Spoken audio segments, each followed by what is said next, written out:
And welcome back to episode 42 of the Hit the Showers podcast presented to you by the Foolproof Entertainment Network.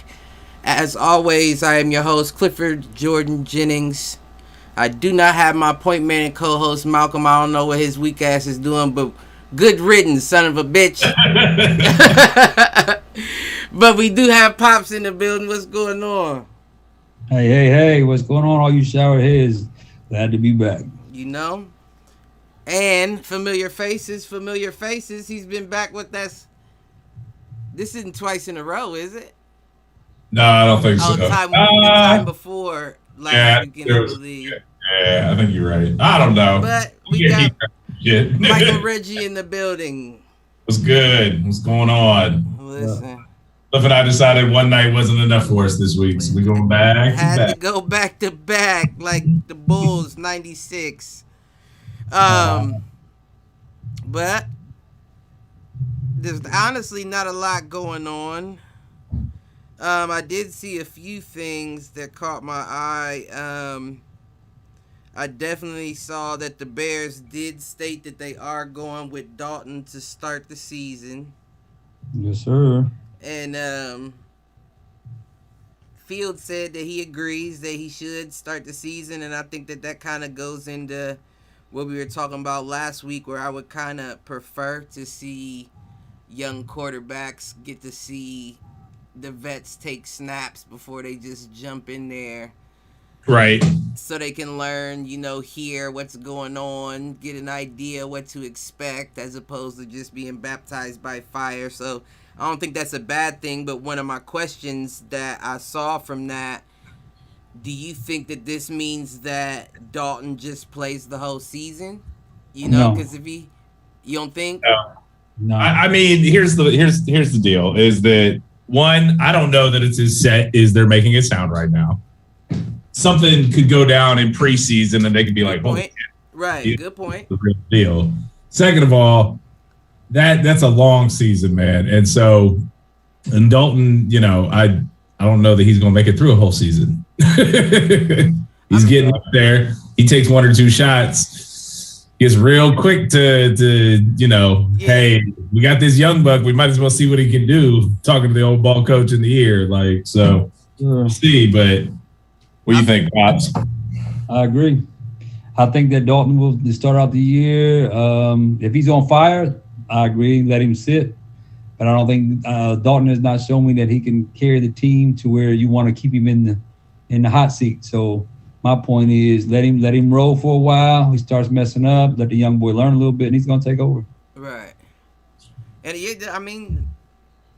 that definitely seems like that would be the plan. But they just re-signed Allen Robinson, the wide receiver. But I feel like Dalton, as we've talked about once again in the past, I feel like Dalton, this is one of his first times being put in a position where he actually has weapons. You don't think that you thought he had some in Cincinnati? I mean, I hear the point on it. My thing is I just don't think he's a guy that can get it done at the end of the day. I don't think he can get it done. Okay. I think he had weapons in Cincinnati. He made the playoffs every year. He just couldn't get beyond it. He was like Tony Romo. He just can't get it done. Right. You don't make the playoffs every year without weapons and without having a good squad overall. At the end of the day, that comes down to Dalton. That's good. Listen, touche. I just feel like this is different. This is definitely different here in Chicago. And if you were to catch your rhythm, I feel like this is the perfect place to do it. And if that were the case, there's no point in putting Fields in and pulling a guy like that. I mean, he's there to teach Fields. So if he does that by leading them to the second or third round of the playoff or the second round of the playoffs, great. Right. I just don't think Dalton's the one to get it done. I don't think. I mean, the Bears. People can say they've been cuspy, but the Bears haven't been getting it done overall as an organization either. Right. So how many games you see him playing? How many games you see Dalton playing before we see Fields taking snaps? I'd say two. 2. You say 2? You think it's going to be that quick?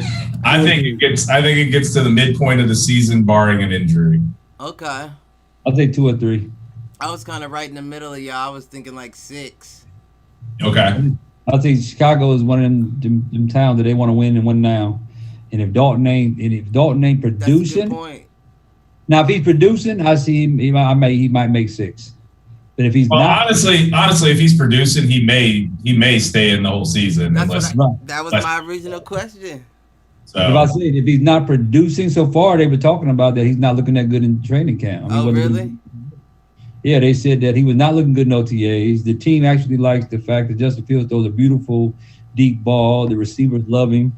So in that case, I see that if the receivers are loving him and rooting for him, and Dalton's not doing too hot, it depends basically on preseason is what I see. Right. Well, it's how quick can Fields adapt to the speed of the game. I mean, it's not like he was playing he was in a slouch conference, but Big Ten also isn't known for speed. You're right. You got to be in there. Not to mention the shortened season this year. So it'll be interesting to see how he adapts. I agree there. You may end up seeing Dalton come back in. Like, we tried to teach you hands on, it ain't work. So let's bring the ginger back. Right. But now there is an interesting point there is that if Dalton gets hurt midway through the season and Fields takes over, does Dalton come back? That is a good question. I think ultimately that depends on Fields and what he puts up, how he looks when he comes out there. Could be that's any given Sunday situation. True. Bring Jamie Foxx in, and then you may need old redhead to come in and dive over the goal line. Like what was his name? I can't even remember the actor's name, but Cool J. Nah, the quarterback. Remember his old ass? Oh yeah. Everybody thought he was hurt. Who is that? That is. I know who it is. It's bothered me, right? I hate that. But that's a very interesting question. I think it does. At the end of the day, it depends on what Fields looks like if that were to happen in the time he has before Dalton would be able to come back. Right. But I once again, I don't think that he should be rushed by any means into that whole deal. No, I mean, at the end of the day, you actually want to, to your earlier point, if you're going to go after a guy like Dalton, who is, I don't know, is he top 10 quarterback? He probably is. He could be. He's right on the edge there. He is the ultimate game manager. And I know I've had that conversation on the show before. He is the ultimate kind of game manager quarterback. Mm-hmm. He does enough not to fuck it up too much. Right. No, you're right. So, yeah.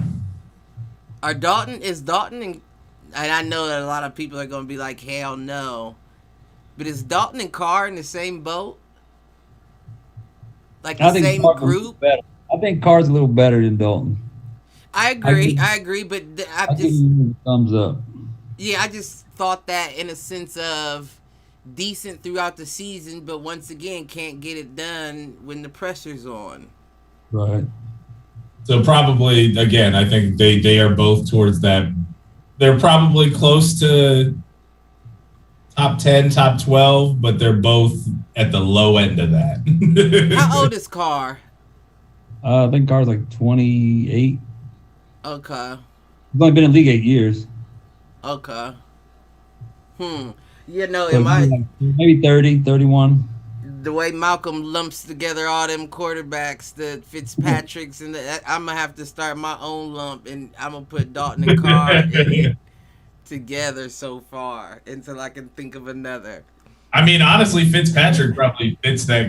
Those two probably fit with the Fitzpatrick type. Yeah. Again, a guy that, he was supposed to be the savior in Buffalo. We fucking franchised him. He went downhill from basically the minute we tagged him. Right. So instead of me starting my own group, I think I just added Carr into Malcolm's group. That shit. Did you hear about that? Your boy, your wide receiver Cole Beasley with the COVID protocol stuff. No, I missed that. So Cole, I mean, that doesn't surprise me between him and Josh Allen's hick asses talking about they ain't getting vaccinated. Right, and Surprised by any of this. they upset about like the procedures now. I mean, what are the procedures at this point? It's quarantine 2 weeks and let it go, right? Well, no, I mean now if you're not vaccinated, then you still gotta get tested daily. You gotta do your quarantines. You can't. There's weight room limits. In terms of how many people non-vaccinated can be in there. Right. And but that's where we're at. Like those again, fully support their ability to choose. Doesn't mean that the NFL has to like let them have the free reign that people that are doing the shit they want them to do are doing. But I also feel like that also depends on who says they ain't getting vaccinated. Because some people you like know that we need them in the weight room. So y'all gonna have to get up out of there. Because at the end of the day, it comes down to money. You know what I mean? And you can apply those rules all you like, but if that means sacrificing the progression of a marquee player in doing so, or you can guarantee that stops there. Yeah. And the rules start getting a little looser. So I mean, I understand. I get his angle. I get what he's saying about like the discrepancy between the two. Mm-hmm. But yeah, just the way he went about it. You know, Cole's been in him and Josh both have been in water for their comments. Right. So it's just the way he came about it, or way he said it or tweeted it. And then, you know, like it always hits harder when you got it written down as opposed to saying. Like when you take the time to type that out, because it's premeditated at that point. It didn't just come out off the whim. You actually scripted it onto that device, whatever you were typing into. I don't know. Didn't we just get done having a president that was dropping stuff like that every 5 seconds? He got kicked off Twitter. So there you go. He got kicked off Twitter. And I'm by no means am I saying anything that he said was that, you know, crazy. Right. But when you put it in writing and you put it on the internet, you can't take that shit back, especially these days. Yeah, that's the truth. That's definitely the truth. There you go. So we'll see how I was about to call him Michael Beasley from Miami. We'll see how Cole Beasley looks next year, and if he's skinny and feeble, we know they wasn't letting his ass. They wasn't letting him in the weight room. They said you're getting old anyway. Stay out of the weight room and let the young bulls pump. Well, you know, we did go after some receivers in the offseason. We'll see how that works out. I mean, but he wasn't bad. He wasn't bad for last year. Cole's been a great number 2. Right. He's a wonderful number 2 receiver. He got good hands. The problem is that neither him nor Stephon could fucking break Kansas City's coverage. So. Right. And it only gets worse. Yeah. You know what I mean? It only more schemes get added. More film gets reviewed. They start looking at things, so it's going to get harder. They're going to have to... Well, we see them, like, early. I want to say, I'm going to have to bring up their schedule. But we see them pretty early in the season, so... We get a fresh crack.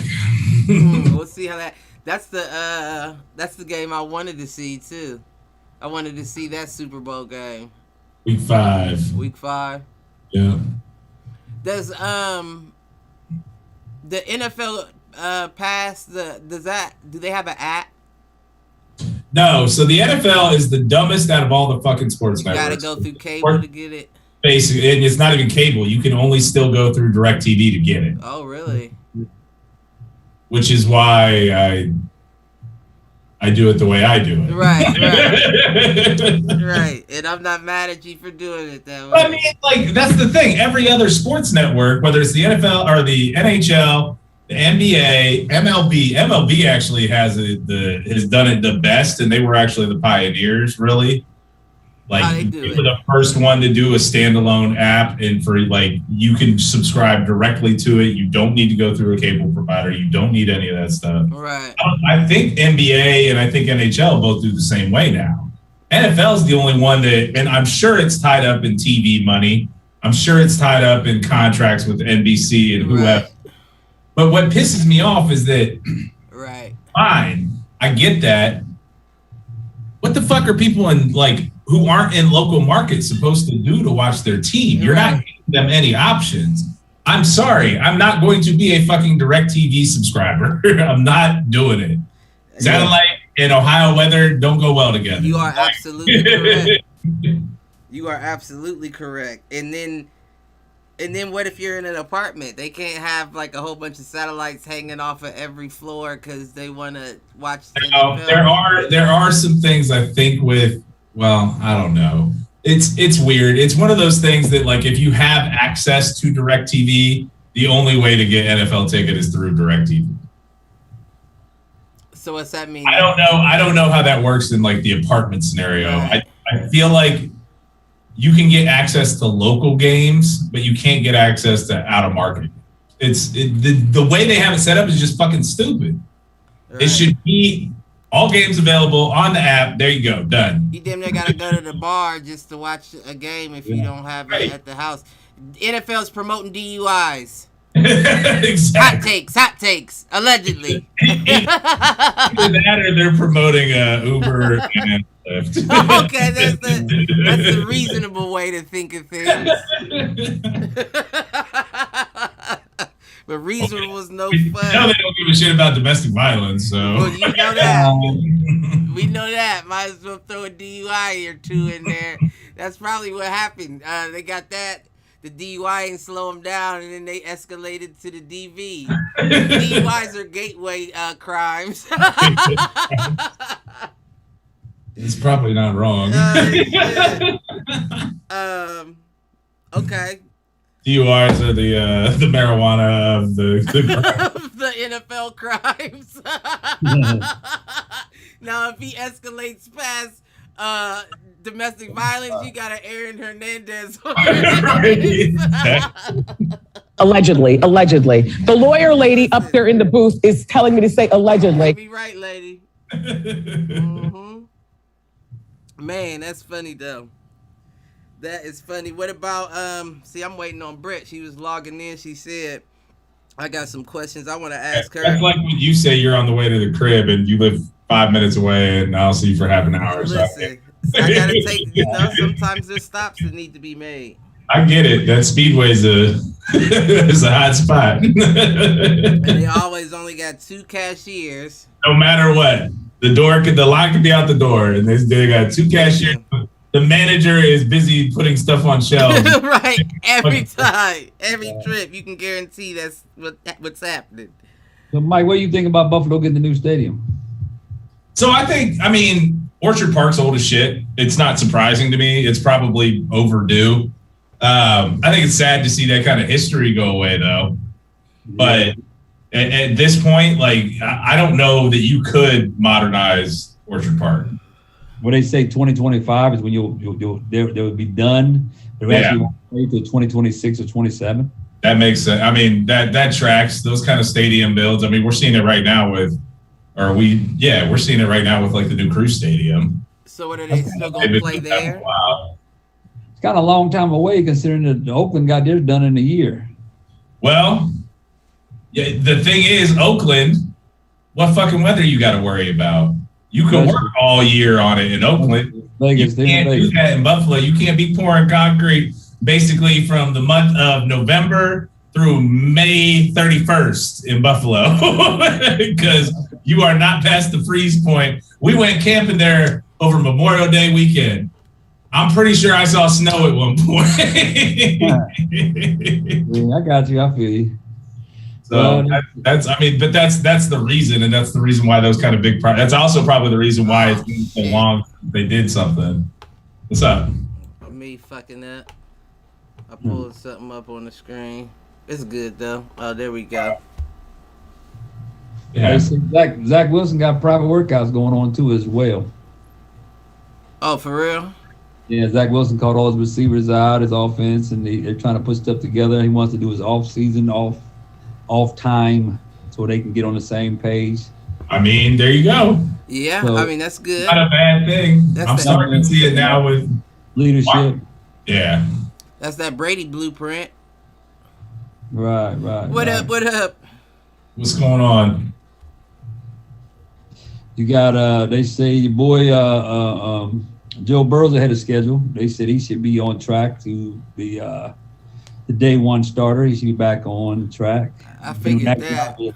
They had him missing the first 2 games, but now they say he's on track he's ahead of schedule. He should be playing. He should be the starter day one. How about, okay, we talking quarterbacks. So how about Green Bay, of course, saying that they're ready to move forward either way with Aaron Rodgers or Jordan Love. They got the same game plan regardless of quarterback.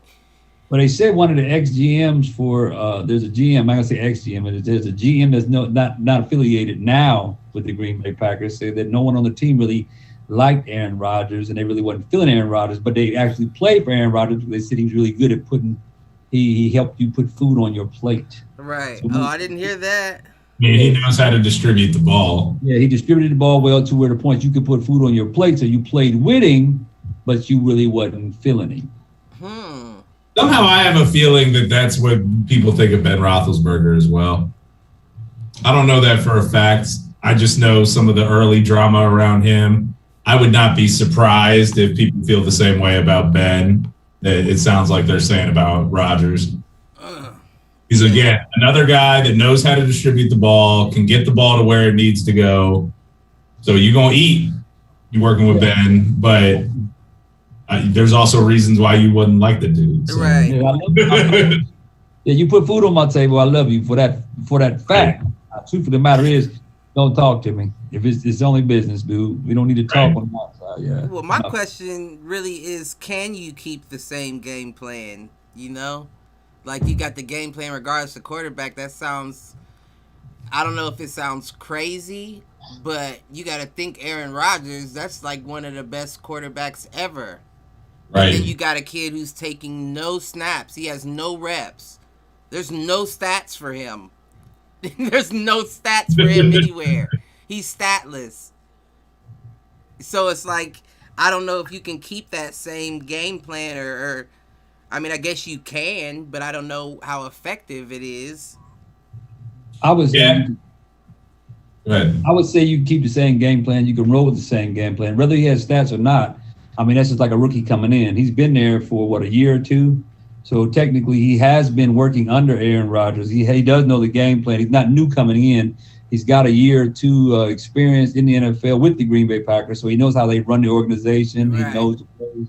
The problem with it is, like you said, he just doesn't have any stats because he hasn't played. But now, if you give him opportunity, he's not like a fresh rookie coming in. He had a chance to see things. He had a chance to absorb. Yeah, I guess now, but I mean, it's a lot different than being in the car and being behind the wheel, though.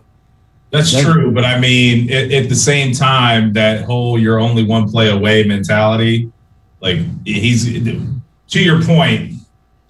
The play calling is probably different. The system probably isn't. Yes. Yeah, I mean, it's kind of like being like still working from the same playbook. It's just you're going to be looking at a subset if it's one guy versus this set, probably. Right. Rodgers. Yeah, no, I'm following. I mean, it's kind of like you said. If I was sitting in the car with you and I know how to drive and I'm watching you drive the car, I know how you drive the car, but I'm itching to be like, man, I could do that a lot better. I could, hey. The question is, do you know how to drive? Because a lot of people watch their parents drive thinking that they can drive just as well and get into an accident. You're wrong. But now it's time, though. I mean, now it's time. Yeah. It's now or never. Otherwise, what you get the boy for? I mean, it's like Zach Wilson and calling their boys out there. Right now, he's the actual man in charge in OTAs. Mandatory minicamp. Aaron wasn't there, so he had to have been the man for 3 days. Right. So he's getting it's time to, like you say, put out or shut up. Listen, you gotta do something. But I'm interested to see if that ends up being the case. I mean, do y'all feel that Rodgers has a potential of going back in with Green Bay? No, I don't know that I think so either. no, he's pretty much written that off. He's pretty much. They were saying losing $90,000 for not showing up for the OTAs. He's pretty much packed his bags. He's on his way out. He's not showing up. He's not reporting. He doesn't want to be there anymore. I mean, the problem is though, if he wants to play, I don't know. The closer we get to the season, the less that seems like a likelihood. Right. I mean, in actuality, you got teammates saying that they really never liked him. Right. They never even liked him. General manager saying they didn't like him. Coaches saying they didn't like him. That starts to become like you're afraid for your locker room if you're going to bring a guy like that in. Man. But I mean, he's had that. He's been there. That's discount double check. That's true. It's true, but I mean, the bottom line is, I mean, that's like look at your boy Deshaun Watson. He was the man, but when after so long of playing the game, after a while, no longer they start bringing the dirt on you. When they start bringing the dirt on you, he disappeared. Right. Now they're finally starting to bring the dirt out on Aaron Rodgers. We didn't like him. Nobody liked him, but we played with him because he put food on our table. And because he's white, they're not setting him up with, strippers in the massage parlors or escorts or whatever. They're not kicking him out the boat. Right. He getting out the boat, but they let him, with life jacket and they get him a little preserved. So I'll be curious with that kind of stuff coming out. Like, is he still, because he's what, State Farm? Just kind of double check. Is he still with them? He might be, but you're not hearing about it no more. Think about it. No more commercials. You're not talking about him anymore. Now, the flip side is my man in the commercials is everybody's dad, Peyton Manning. I don't know what it is about his commercials, but he's funny to me. Him and Brad Paisley just going back. Is that State Farm, though? No, that's Nationwide. Nationwide. Yeah. Brad Paisley is always doing the jingle at the end. Well, damn, it just slipped from me. It was something about Peyton Manning though. I haven't heard anything about, but the only thing I heard him talk about is his nephew. I haven't heard anything about him lately. No, it's been a minute. Yeah, you talking about Archie? Probably good. Yeah, Arch. I also heard that Trevor Lawrence ain't looking that hot right now either. I've heard that as well. I have also heard that as well. I mean, is that another college doesn't translate to the pros situation? Maybe. I mean, they're not talking. The only thing they said is he's not looking like the starter right now, and it's not really looking good right at the moment. I've heard that also. I feel like rookie quarterback starters, like it has to be a unique situation for that to be the case anyways, but that's not a good sign, though, if they're already saying, we're not sure what we got here. And you know what makes it even more fucked up is the fact that you said those statements that you said about you not needing football and all that, and then apologizing. So now it's like... Yeah, that's what I was thinking. You pour gasoline on yourself, and right now you striking that match, bro. And all that hair might go up depending on what product you use. Yeah, I was thinking that myself. That's why I was throwing that out there. But I think that he might be a good quarterback, but he's one of them it's going to take a minute. It's not as easy as he thought it was. No, I think he'll be all right. I think it's just one of those. He may be one of those ones that you need to develop. You know what I mean? You can't just bring him in there like that. That doesn't work out for everybody. No. Exactly. Very few does it work out for. And I mean, you're not wrong. Like on that front, the majority of people who enter the NFL don't make it. Exactly. Well, I was just thinking from the standpoint of quarterbacks that start like rookie year. As a rookie, you just bring them straight in and start them. Right, and the only time you really do that is if you are desperate. Right. Yeah. Like if you are already, basically what you're doing is you're mortgaging that season to get them up to speed faster. Right. It's generally what that means. It's that you have zero faith in the product you're going to put on the field. It can't get any worse. Let's start this rookie quarterback. Exactly. And the Jets have done that for what? For like 6 seasons in a row. Right. I need him to keep doing it. I need him to keep doing They it. keep bumping that head. The rivalry between my mom and I has finally kind of slid back to where it should be, which is the Jets are trash. Listen, I don't know. Pops had him as one of I his know. sleeper teams. And I still got up. him. And I'm gonna Sleeper say to do what? Just to make a little noise. right, to do better than they did last year. I mean, is that That's encouraging. Sleeper to do better. It's very A lot better. I'm gonna say they're gonna do a lot better. They're gonna make a little noise. I hope not. They're gonna make a little noise. I ain't say they're gonna shake up the world, but they're gonna make some noise. But one, you already said, you heard Zach Wilson saying that he's already got the offense out there. He's practicing with them all off season, so he's showing you leadership. He's showing that he's trying. He's putting something together. Hey, you never know. They already had a decent defense. Right. They got a decent defense, and their division really isn't that strong. So if this Zach Wilson plays like he played in college, and he makes a move like he did in college, you never know. I mean, don't get me wrong. I want to see Zach do well. I do too. I don't want to see the Jets do well. Right, I understand that. But I ain't saying they're gonna shock the world, but I'm saying they're gonna be. I feel like it's a team that you don't want to play this year. I mean, I hear you on that. We have to play them twice, and that'll be all right. My thing You is, play them twice. Oh yeah, because they're in your division. Duh. Yeah. So they are. My only hope is that when we play them, we don't make the dumb decision to put one of them in all red, put us in all red, and them in all green. That little Christmas tree game that has popped up like 2 or 3 times over the last 4 or 5 years drives me fucking nuts. You said they put y'all in all green. No, they're in all green, we're in all red. Like, oh man, it's brutal. It's hard to watch. It's that bad. I don't know. Is it on Christmas? It's usually close. It's usually like November, December game. Mm-hmm. The second time. But that's the thing. The Jets never had a quarterback. They don't have a quarterback. Now, if you give them somebody, if Zach Wilson comes in and he plays like the other young kids that just been coming in and standing out, if he comes in and makes a splash, the Jets are somebody you got to watch out for. Their defense has always been good. Yeah, they've been decent. So if you give them a little bit and then they run away with it just a little bit, you never know. They might make. I'm not saying they're going to make the playoffs or anything, but I'm just saying it's a team that you really don't want to count as you just can't count it as a win on your column anymore. Yeah. Right. I see what you said. So circling back to Trevor Lawrence, like what's Jacksonville's other option there? Like I'm looking through these names who are the second, third, and fourth string quarterback, Urban and Meyer. That's why they went and got Tebow. But listen, we talked about that too. Listen, and they changed the numbers too, so you may see 85 back there throwing passes. I feel like if they get the number 1 draft pick, I don't feel like they should be talking about other options. Like he is the option.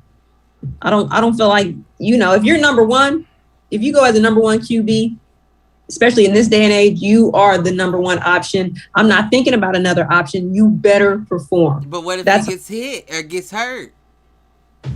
Then what? He doesn't need football. They got somebody. Who do they have? They got. I can't even think. Gardner Minshew. Minshew. Okay. Minshew can. He's not a bad backup. Yeah, I'd agree. He's nobody I put on the top A list, but he's not. He can get you through. He's an Andy Dalton. Right. I'll take him over.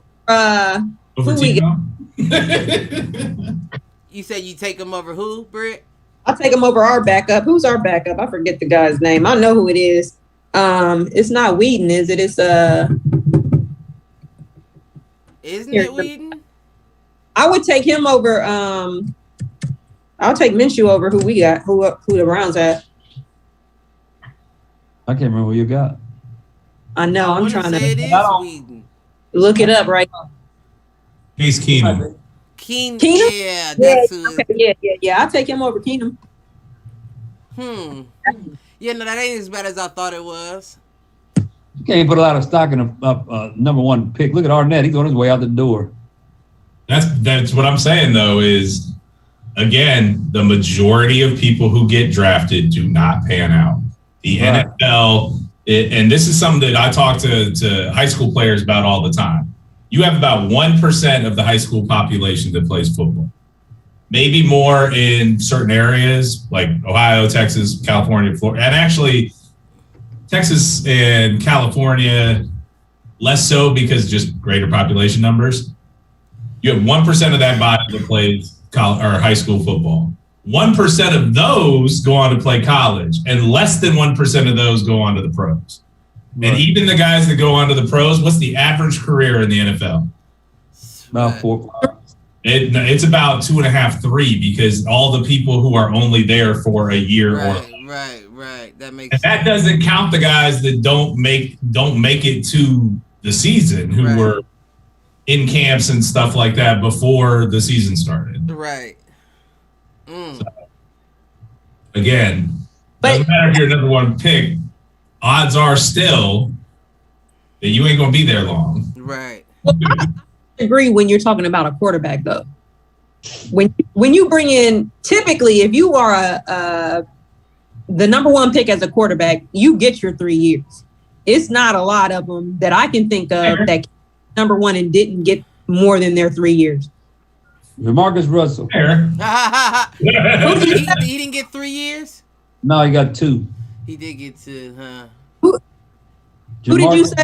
Jamarcus Russell out of LSU. He got 2 years? Okay.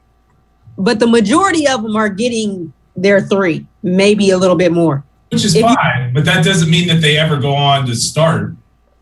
Right. They could be in the league for 2 or 3 years and start a couple games, or not ever make the start. Ryan Lee. Yeah. Colt McCoy. Manziel. Colt was probably still in the league. I mean, these are people that are still playing, though. I'm just saying, when you come in as a... We've been gone. He's right. Hard. Yeah, he's in the... Johnny Manziel. Johnny Football. He's in the Canada League, isn't he? Hold on. Because Johnny Manziel, he's a special case. See, but that's my whole point, Britt. Like, no pun intended. Right, there are so many that you are already... You're falling apart. You to play in the league. He just was on his, what's my guy that was playing for us and was a beast and just could not stay. Josh, was it Josh? What, I'm talking about, wide receiver, just could not stop. Damn. What was his name? Gordon. Yeah, Josh Gordon. Yeah, like that, it was a personal issue. That's what kept Johnny Manziel off the field. It wasn't that he couldn't. Don't disagree. I'm just saying, we've just named 3 or 4 that broke your rule. Maybe, I said the majority of are going to get there 3 or 4 years. You're not wrong. But I feel like in Sunshine's case, I feel like he's in a position where he has to produce. And if I'm the GM of the Jacksonville Jags, I'm not looking at anybody else. I'm looking at him. Right. You got to period. Well, just remember, Urban's the coach and Tim's his boy. I mess with Urban. I mess with anybody that comes from Ohio State and things like that. So Urban Meyer is the reason why I no longer care about Ohio State football. What? Well, I'll tell you right now, he better not come out looking like the last Ohio State quarterbacks that came out. They did not do well. And they're in the league, but they're on different teams. Playing different positions. Haskins played 1 year, and still playing. He's still but he ain't playing. He's playing for Pittsburgh now. Yeah. I don't know what's the sideline at Pittsburgh. Ben's old. I can see him like getting that starting position. He's fighting with Rudolph right now for the backup spot. Right. Man, if he can't beat Rudolph, he don't deserve to be a starting quarterback. Listen, I agree 1,000%. He could have stayed in Washington if he'd have got his head out of the women. Passing out jerseys. It wasn't like he was that bad. He wasn't taking it serious. Yeah. He's He still probably young, could- though. But And you look got to at go through trials and stuff to JT sometimes. Barrett was another good one. I mean, honestly, you could name like the last 10 Ohio State quarterbacks. Quarterback, yeah. I was never sold on that JT Barrett boat, though. I'm gonna keep that a buck. Well, that's why he didn't make it into the league. Right. Nobody was sold on that. I Well, mean, and Cardale's another example there where he made the league, was a backup for a year or two, and Right. And played for some Did they US trade Buffalo? Traded him, or did they release? They cut him. released him. Mm. I mean, it doesn't look like anybody picked him He up. went to San Diego, and then he went to some crazy league they created. Yeah. oh yeah. No, he messed up. Not Now to he's get good. Ohio State because I feel like we always talk about them, but he messed up when he stayed that extra year. He should have left after that About championship. Cardale. Uh-huh. Yeah. Yeah. You are 100% correct. Ride when you got it, baby. Ride when you got it. Right. So we're going to count that year he stayed as 1 year he should have been in the NFL. It's been in the league, so that's going to He would have got his 3. I like it. I like it. Count it. What about I feel like I had something else to say before I changed the topic. In regards to the quarterback situation, Right. or who you had your eye on? I feel like I cut myself off. Like I really had something to say about that, but my mind went straight to the next topic, and now I lost what I wanted to say. Well, damn. All right, I got an off the wall one for you. Uh-huh. Out of people that opted out last season, who's going to come back and actually be a difference maker? That's a good question. Is there anybody? Or is it more like, hey, you didn't fucking play last year, we don't need you? I don't think that anyone in the NFL currently is in a position to where they're sitting pretty enough to be like, we don't need you. You know what I mean? I hear you.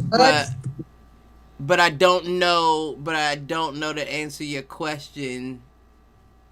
What anyone will do, and no names are coming to mind that stand out that I'm really looking for. As far as like top performers, Right. Top performers who opted out. Right, who coming back this year that opted out of last year. The Patriots are the ones that scare me because I feel like there were so many that opted out of their season, and Right. that's the reason why they were such trash. No, that was the case. They lost a lot of people. I think they were the hardest hit in terms of opt outs. Yeah, I do agree there, but they didn't bring everybody back though, did they? I don't think so. So that's one where, Belichick being Belichick, he may have feelings about. Right. You weren't good. You walked out on us. We're walking out on you. That seems like a Bill Belichick kind of thing. It does seem like a Belichick thing. I will give you that. But yeah, no, I don't know. I don't know of any names that just pop out in my mind. It's going to be like, look out for him. Yeah. right? And then I feel like you opted out, so that kind of tells us where your heart's at anyway. True. I don't disagree with that. Tell him Pop, Right. I know Right. for opting out. I don't feel you. I I mean, think he's wrong. period. I mean, what else is it? Because the bottom line is, if you love football, right, you're gonna You ain't play it football? any chance you get. You don't get a lot of years, right? Right. Like we just said, 2.5 3. You don't get a lot of years. So, like, to be like, I don't know if I want to play in potentially one of your prime years. Right. I don't know if I would want you back on my squad either. I think I'm with Bill. Did they get paid when they opted out? No. They didn't get paid? No. No, they ain't get Oh. paid. That's your choice. Yeah, they Right. didn't get paid for that. Did y'all hear about the Bucks dude, the Bucks rookie, Cameron one? Kinley? No. He graduated from Navy, and he may miss his NFL opportunity because he got a request to serve for the 2 years, and he filed an appeal to postpone his service, and they denied it. So he may have to miss this season, but he talked to I can't remember how. Oh, I think Kamala Harris came to his college or whatever when because he was the president of his class, and he asked her to help him out if she could help him out, and nothing has been said or confirmed as of yet. But he's filed a second appeal, and he's hoping that she'll respond to get them to push it off for him. So he's trying to basically put together some time to get like exactly. I mean, that's the thing with the academies. Like that is part of the deal when you go. It's but you know what? Free because you are committing to 2 years of service. But it's still fucked up though. And I get it. I get that you are. I'm saying for the fact that when it comes to a sports athlete, right? Because I got to do the 2 years of service, but at the same time, I'm bringing in revenue for you and your people for them watching me play sports. And then when I get the opportunity to do that for myself, you shut me down. That's like shame on you. These are choices. I mean, that's. But like you said, I struggle with this comment. I struggle with this one just because I know a number of guys that have gone through to the academies and played ball. And at the end of the day, they know that the only reason they're there is that they will give 2 years of service following. Right, and I get that. But like you said, when the average shelf life in the career of NFL careers is 3.5, you can fucking wait. You're still getting a primed athlete at the end of the 3.5 years. Let him serve then. But I guess my point is, at that point, though, are you? Because you don't know what could happen in a game. Like where I'm saying is, okay, fine. He goes and he plays 2 years. He's still going to have to leave at some point and fulfill his service. Right, and I get that, but give the man an opportunity, right? I mean, at the end of the day, though, it's like this. If you think or thought you had the potential to go to the NFL, why would you take that scholarship? You could have went D2. You could have even went D3 and made your way to the NFL. Right. So my thing is, I do sympathize with him because I would hate to miss the opportunity to play in the NFL. But at the same time, he made a decision knowing that he, was going to have to serve 2 years. That's a great point. He was good enough to make it that far. So that's a great point. I just feel like anything could happen. You know what I mean? They could get hurt in the college that would prevent them from serving that 2 years. So why is it that big of a deal to let the man cook for 2 years and then allow him to serve his time? I mean, the flip side is, again, like it's setting a precedent too. That you could use the academies to get to the NFL, and not have to fulfill your commitments. Well, it's not about if it's a postpone. But I feel like this sets an even harder precedent that, like Britt said, now you got people that are like, fuck that. I was going to, but not anymore. I see what they did to old boy. And at the same time, I mean, I would bet that the academies would be okay with that. Like, yes, I get that even at the academies, football's a business, right? It is still, a revenue maker. Right. I actually got a job with the Air Force Academy to basically work in their sports marketing department. I walked away from it. Like, it is still a business, but I think from their perspective, it sets a bad precedent in terms of, like, there are ways to get out of your commitment to service. Listen, the Navy, the Air Force, the Army, they don't care. They don't care about these players going to the league. At the end of the day, you ain't never that, it's not, you talk about, it's, kind of setting the tone of, well, I'm not going to go there because they're not going to let me play in the NFL. Like I said, they do not care. When's the last time you heard about the Air Force being national champs? Right. I mean, it's just not happening. So you already know at the end of the day, like, they're trying to get some people in the stands for that year, and that's it. They don't have the goal in national champs. So all that other stuff afterwards, like, oh, you don't want to come here because you don't want to serve. They don't care about that. They're getting people that they're going to give a deal to, and you're going to also serve. I guess what sits wrong with me is the fact that we have that conversation about people making money off the blood, sweat, and tears of these college athletes, and they don't get anything out of it, right? So what you did was Formally, you said what? I said formally. Right. But in this situation, what I feel like what you did was is you allowed that man to make you more than you'll ever be paying him back in return, and did not give him the chance to at least get a signing bonus with a team to play a couple years and put some money in the bank. Because at the end of the day, he did get that free school, but he's going off to serve, and you're not going to pay him anywhere close to the amount of money that he brought into your school for playing at your team. You can at least give that man 2 years, because it's not like he's going to be able to get a big contract anyway, because we know you're going to be on rookie contract for what, 2, 3? Mm-hmm. But and at least he gets something to put in the bank, something to have his family sit okay for a while. The Navy, like, go ahead and just put this Navy check in your bank every 2 weeks. right. That $1,500. Go ahead and take this every 2 weeks. We appreciate you. Right.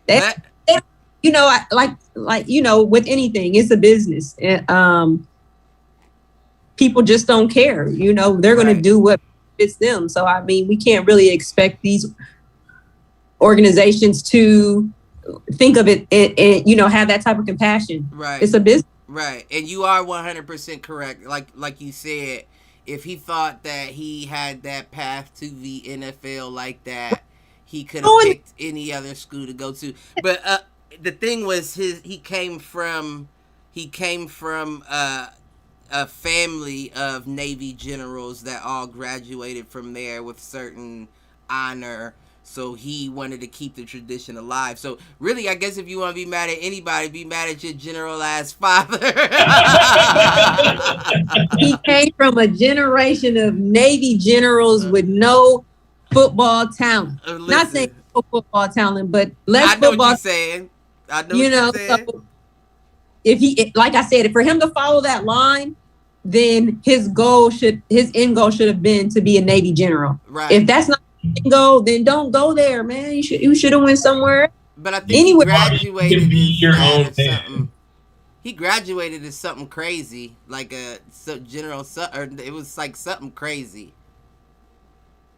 I mean, you already said he was ahead of his class, and so that's why correct. I think he didn't get the delay because of how high he was.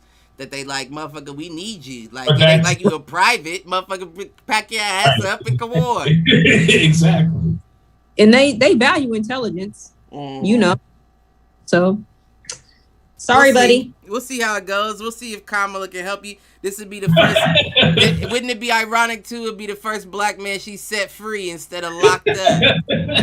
You better get your sunshine box ass on that, Kamala, and get that man a couple years. I wasn't. I was only kidding. I wasn't.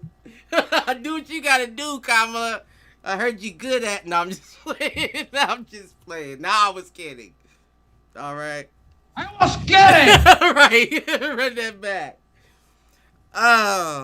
Yeah, but we'll see. I'm gonna keep track of it just to see what happens, what comes of the story. But Britt, this one's for you. Sounds like Odell Beckham Jr. has been making a great recovery and is expected to start full go as of the start of the season. How do you feel about his return? I love Odell. I love Odell him too, but I mean, do you think Beckham it's Jr. beneficial? Yeah, let me tell you why I think it's beneficial. We've kind of had these talks before. Right. He's getting a full off season with Baker and the rest of his team. He's healthy. Right. And I also feel like he's motivated last year. He's seen what he already, like we talked about this before. He's seen what he did, he's seen what the Browns did last year without him. Right. It's been a long time since he had a good season. So I think that he's going to be excited for two reasons. I think he's going to be excited to come in and prove himself as a number one QB. Wide receiver. And I also feel like he's going to be excited to be on a winning team, a playoff bound team, hopefully. Again, these are two things that experienced in a while. And I think that those two things are going to keep him motivated, hopefully to actually complete the season, without any major injuries. Not that you really have control over that. Right. But hoping those are the two things that kind of keep him flowing. And I think that I actually think that his connection with Baker is going to be a lot better. And I'm hoping that Baker, I think that last year also gave Baker the confidence to be like, okay, I don't have to try to force you the ball. Right. Like, you're going to have to trust me. I think that kind of, that leadership, I think that kind of gave him that, like I said, that boost that he needed. So I think that everything will work out pretty fine. I agree. How y'all feel? Y'all think it's going to be a good thing having Junior out on the field, or you think it's going to be similar to how he was originally, where kind of brings down Baker's efficiency? I go back and forth with it. I mean, at the end of the day, he is definitely a top tier talent. He's electrifying. He is electrifying. He was. I feel like it's still somewhat. It's going to be like, what does he have left in the tank? And also, can the attitude be kept in check? I mean, at the end of the day, like, he's one of those types that if he's not getting his touches, he ain't going to be happy, and he's going to be causing problems in the locker room. I kind of feel like the season kind of humbled him. Yeah. Like, no coach could give him that talk of seeing the team succeed without you. Like, you're not as important to the right. The problem is that he's probably thinking in the back of his mind that if I were there, we beat the Chiefs. Right. Yeah. I think you might be right. You don't think so? I don't know. That's so hard. That's so hard. I don't think it was a lack of like offense with the Chiefs. Like, I just feel like they just kind of outplayed us a little bit, especially with that last little trick play. Like, I'm watching them line up like, this don't look right. This don't look. Yeah. You know what I'm saying? And I'm not saying that that's true. I just know what it's like to work with egotistical players. Okay. Oh, yeah. So, I'm sure you do. That's funny that you say. I can only imagine the egos in the NFL. Right. Cliff, you play flag football. And he's stupid. And I deal with ego individually, so I can't even imagine at that level you stupid. What it's like. Right. Sure it's, right. I'm sure. I bet it's nightmarish. Right. I mean, but that's what you get paid for as a coach. To juggle all of those egos and get them to mesh and work together to make you. And good coaches get it done. Well, and that's honestly why I'm curious to see what Urban does. Like, his thing in college was not being a good coach. He was a good recruiter and a good motivator, and he managed a locker room. Right. And so I think that, to your point, I do think that can be a difference maker. Right.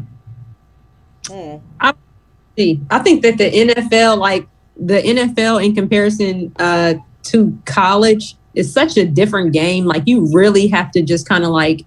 Well, yeah, because you're dealing with grown ass men, not 18-year-old kids. Right.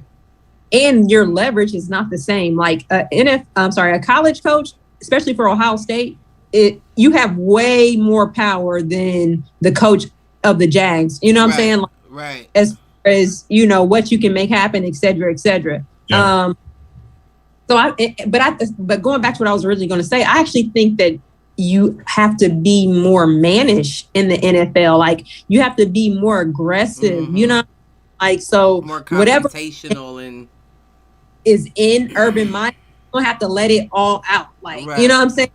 He has to let it all out, Those are good points too, because I mean, you got to think about it. That's a lot of the reason why it's coaches that will stay in college.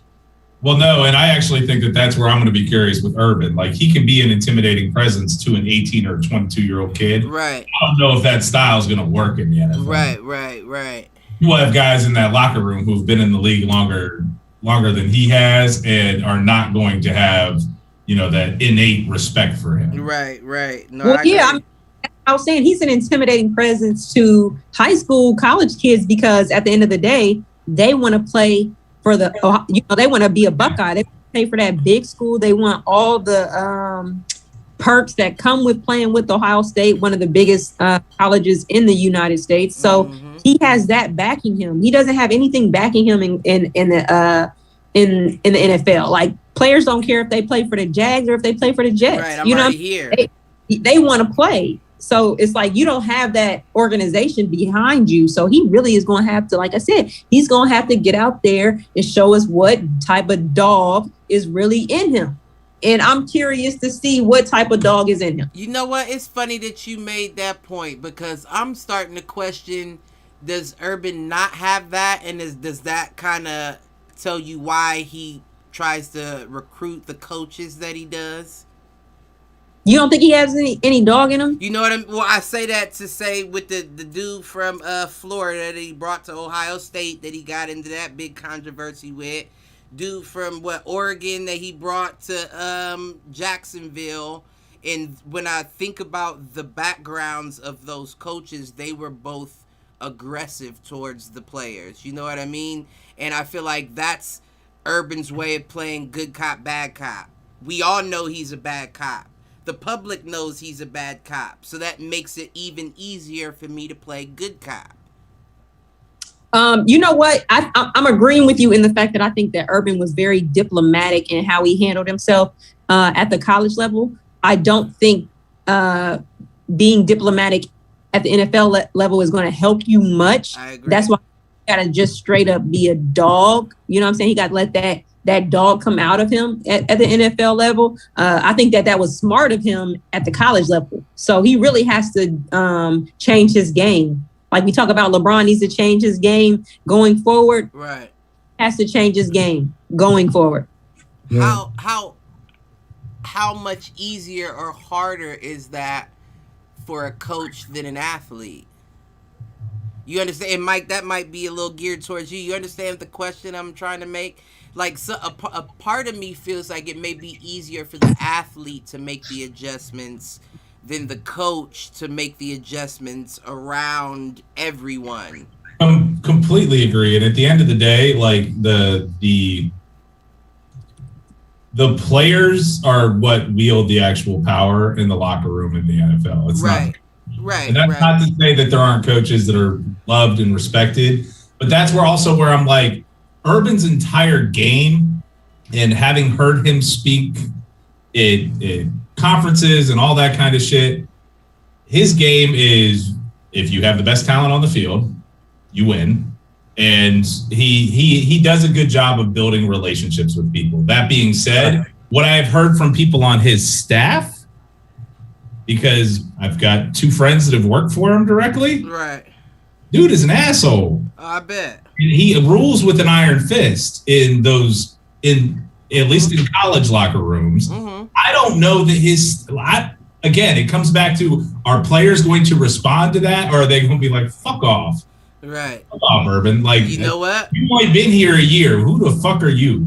Man, listen, you have to be, and this is just me, like, I feel like anybody that is a top of anything, especially in the athletic world, especially in men's sports, you have to be an asshole. A part of you has to be an asshole to be at that level. Don't disagree. Saban's the same way. Huh? I said, don't disagree. Saban's the same way. But you disagree? 100%. I feel that's ironic that you disagree. I'm gonna tell you right now. Usually you support the assholes. I do support the asshole, but you're talking about a totally different animal. I'm gonna say that I've been listening, and I go back on your last conversation. I'm just gonna say this: that if the guy from the Navy, to me, honestly, I'd give him 2 more years. I'd just extend 2 more years on his contract, and on top of that, as soon as your season's over, you're reporting, you're coming, and that's the end. I mean, you're going to do it 2 extra years. He's reporting now. We're not waiting. I'm just saying, even to go to the NFL. As soon as it's over, you're there. We're done. You're not, you're I'll give you 2. You're here. We're done with your 2 period. But as far as the coaches are concerned, you have to be, it's okay to be an asshole, but you got to understand just two things. If you're an asshole to a superstar player and the superstar player doesn't want you and the players are against you, you're out of there. Right. So you have to be a psychologist. Right. You get coaches to be assholes. You have to be the one who plays the diplomat on the inside to be like, you know what?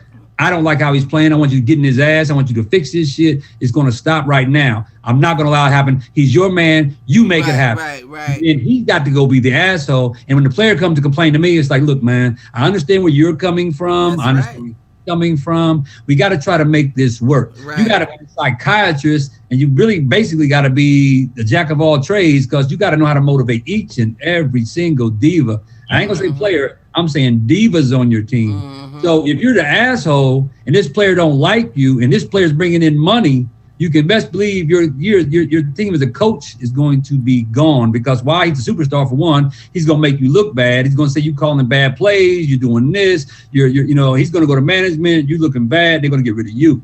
So the thing is, you can be the asshole, but you also got to be the guy to be the father. You got to be the uncle. At times you got to be the mom.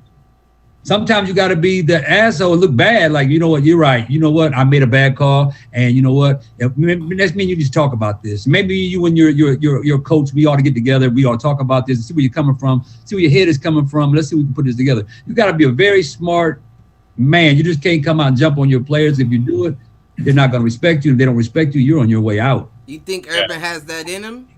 Who? I mean, we just discussed I think Urban doing it because Urban already told you. He already said he's not going to be hands-on. He hired the coaches to do the job for him. Andy Reid said he ain't called one play out there. And Andy Reid basically told you, hey, y'all got it. So basically, Andy Reid let you know, hey, I'll bring in the players that need to be here. I'll put the thing together. And run maintenance. Bring in the coordinators. Right. I get the coordinator to make it work. Let's make this work. If something ain't happening, y'all come talk to me. Let's talk it all. Let's get together. If he does that the right way, he will succeed. Okay. But if he tried to enforce that Ohio State will, and now on college level, you could be an asshole. You got 120, 200 people on the sideline. You trying to get to the pros, and I can talk to you any way I want to because I can replace you in a heartbeat. Right. But at the pro level, this is money. We got to put people in the stands. Right. At the pro level, the coach isn't the one necessarily making those decisions, right? Right. GMs, owner, management play a lot of heavy hands in terms of who's actually on the field. Belichick is known to be a hard coach, but yet at the same time, you don't hear Belichick yelling, hollering, screaming. You don't hear him saying nothing on the sideline. But he is also the general manager. So he can bring in who he wants. He can send out who he wants. But if you're just a head coach and not a general manager, you're kissing ass. Right. And if you go home, huh? I'm sorry, Pop. No, I'm just saying, if you're the general manager and the coach, you can fuck up the whole team, a la John Gruden. But if you're like just a coach and the general manager's over you and you got other people over top of you, you basically gotta hold, you gotta take your pants down and put the Vaseline or not. Whoa. I don't feel like I don't think Urban would go into a situation having to bend over. I think that he has enough in clout to where he ain't even going to put himself in a situation where he's looking, where he got to do negotiating. But he negotiated. But the point is, if you listen to Urban talk, he brought all of his favorite. That one guy been with him since Florida. Right. The one he brought since Florida. But my point is, he brought in who he wants to run the show, and he said, I'm going to be hands off. I'm going to let you guys run it. So you're right. He did negotiate the whole situation of everything, but now he has to sit back and all that mentality, that intellect that he be talking about, that philosophy shit, he's got to use it 100%. I think that Urban is going to be all right. Like we talked about it. He was already very diplomatic when he was at Ohio State as far as how he handled things. I disagree on the fact that I do think, like I was saying before, he has to have a little dog in him. He has to be a little bit of an asshole because if he comes in soft, I don't think the players will respect him. Right. Oh no, he can't. I got that. I ain't saying he's soft. He can't be soft, but you can't be the one out there just cussing out players and going off, and you can't. I don't think that's style at all. You know what I'm saying? That would have been him.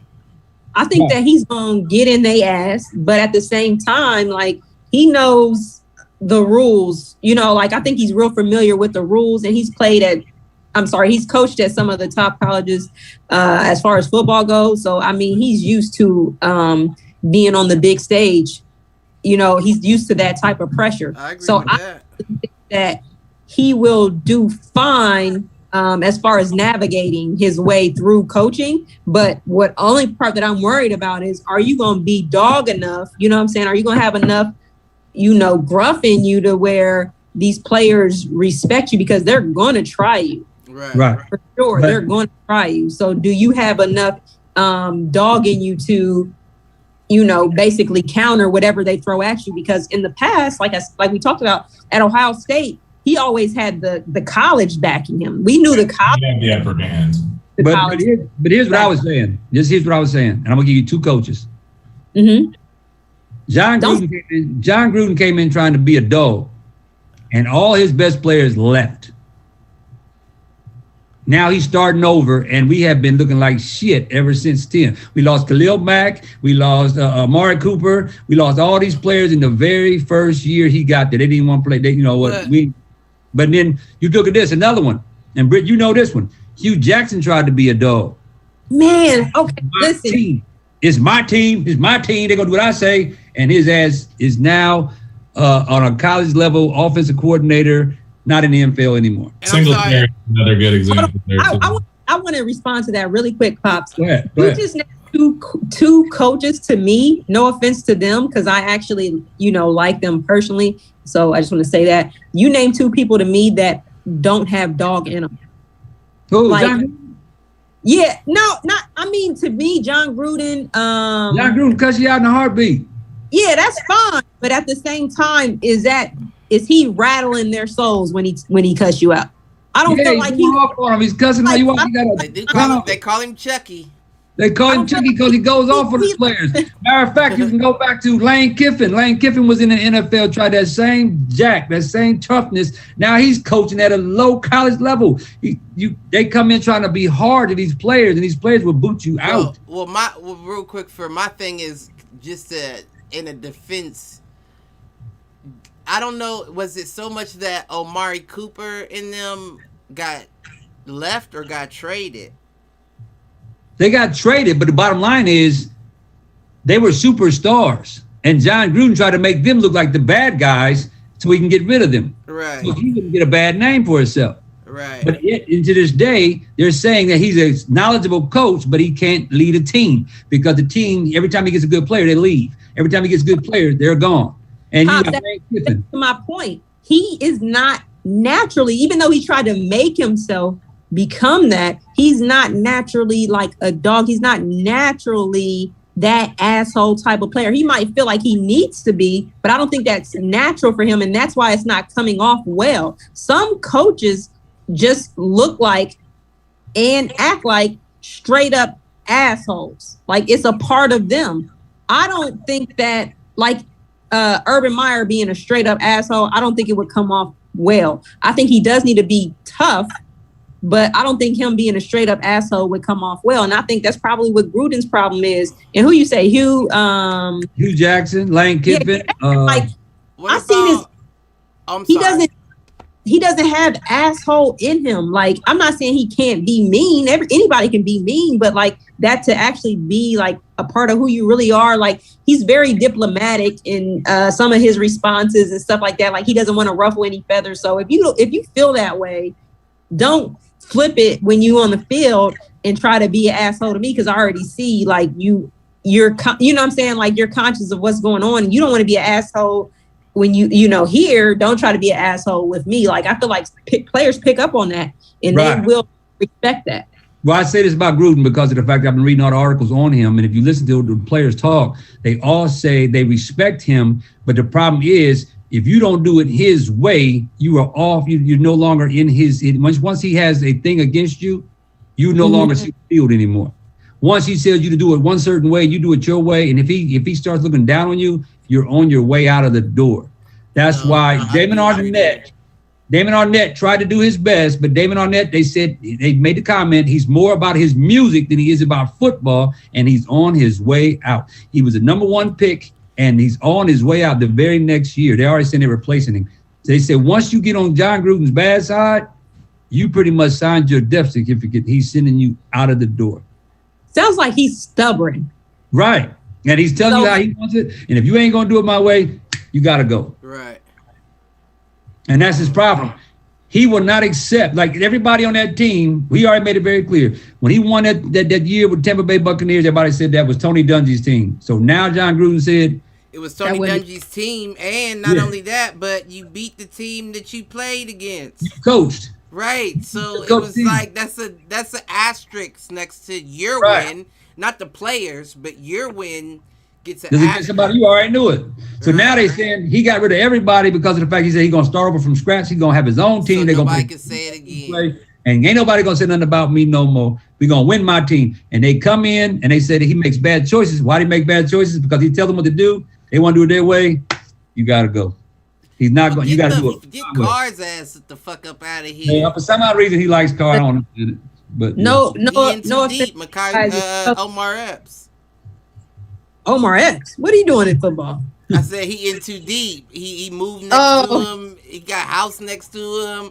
They wives probably baked together. Now he like, I can't get rid of him, honey, because then look what he did. Move residing. He moved residing. Right. Bought a house. Let's put it out. I'm willing to put it out there. I know you guys are Raiders fans, but I'm willing to just go ahead and stamp it. He will not get you all a ring unless they give him a 30-year contract for him to try to shake. He is not going to get you guys a ring. I might agree. I think he'll make some noise this year. I think he will too. But what I see he did this year, he made some moves this year that he's headed in the right direction. And if he got the defense coordinator, if the defense coordinator can do something with that defense, he can make it happen. Motherfuckers ain't want to listen. I told y'all them was good picks on defense. We'll see what happens.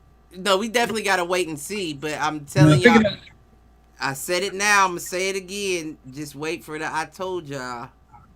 I don't know what Deron Lee gonna look like though. He picked up that linebacker. Really? When was that? Yeah, Ohio State. They picked him up. When did that take place? Thursday or Friday. He got Darren Lee. I didn't see that. He picked up Darren Lee, the linebacker. He played for the Jets. He came in doing semi, but the thing was he got caught with PEDs and he wasn't up to the standard because of the PEDs and how he was playing. They let him go. He moved over to, Mike. He played for Buffalo.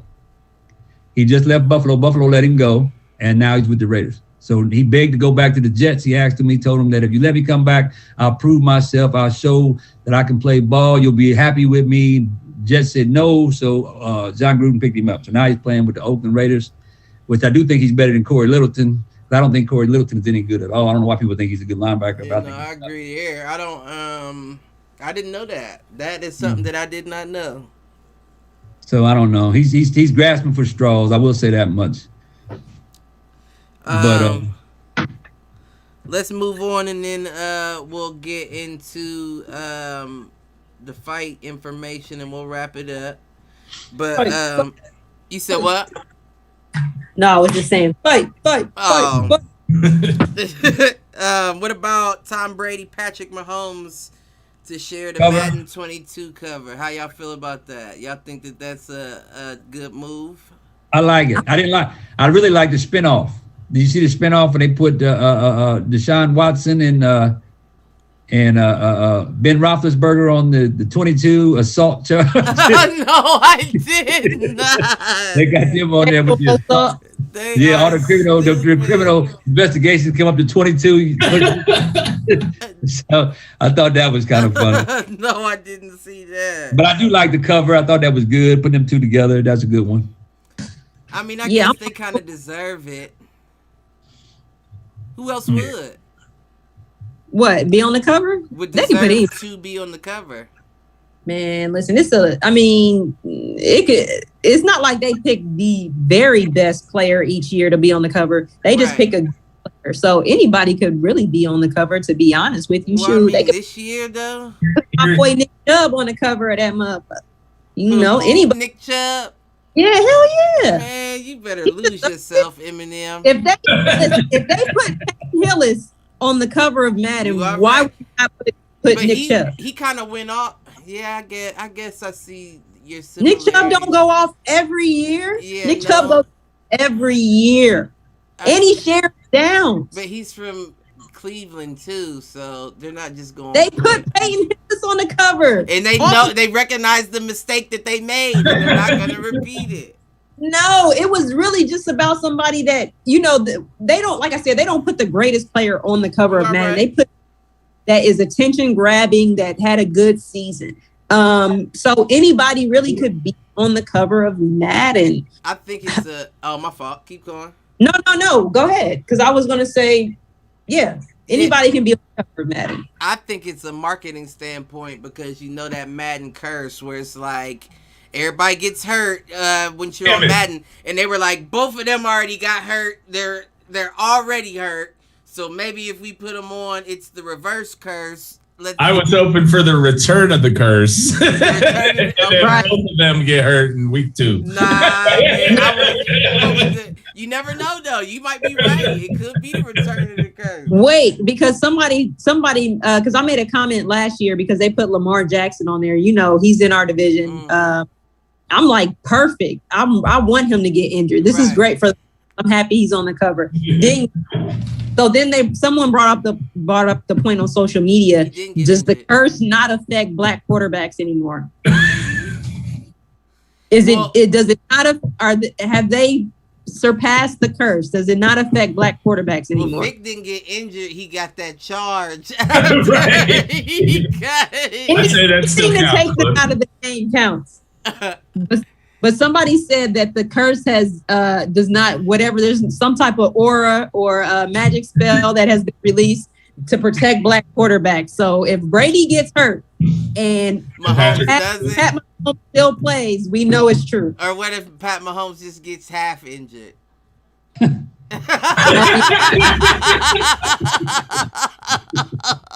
gets LeBron injured. He ggets a sprain. Right, he'll be back. He has to play the season with turf toe. You see how, not to jump topics real quick, but I just find it funny.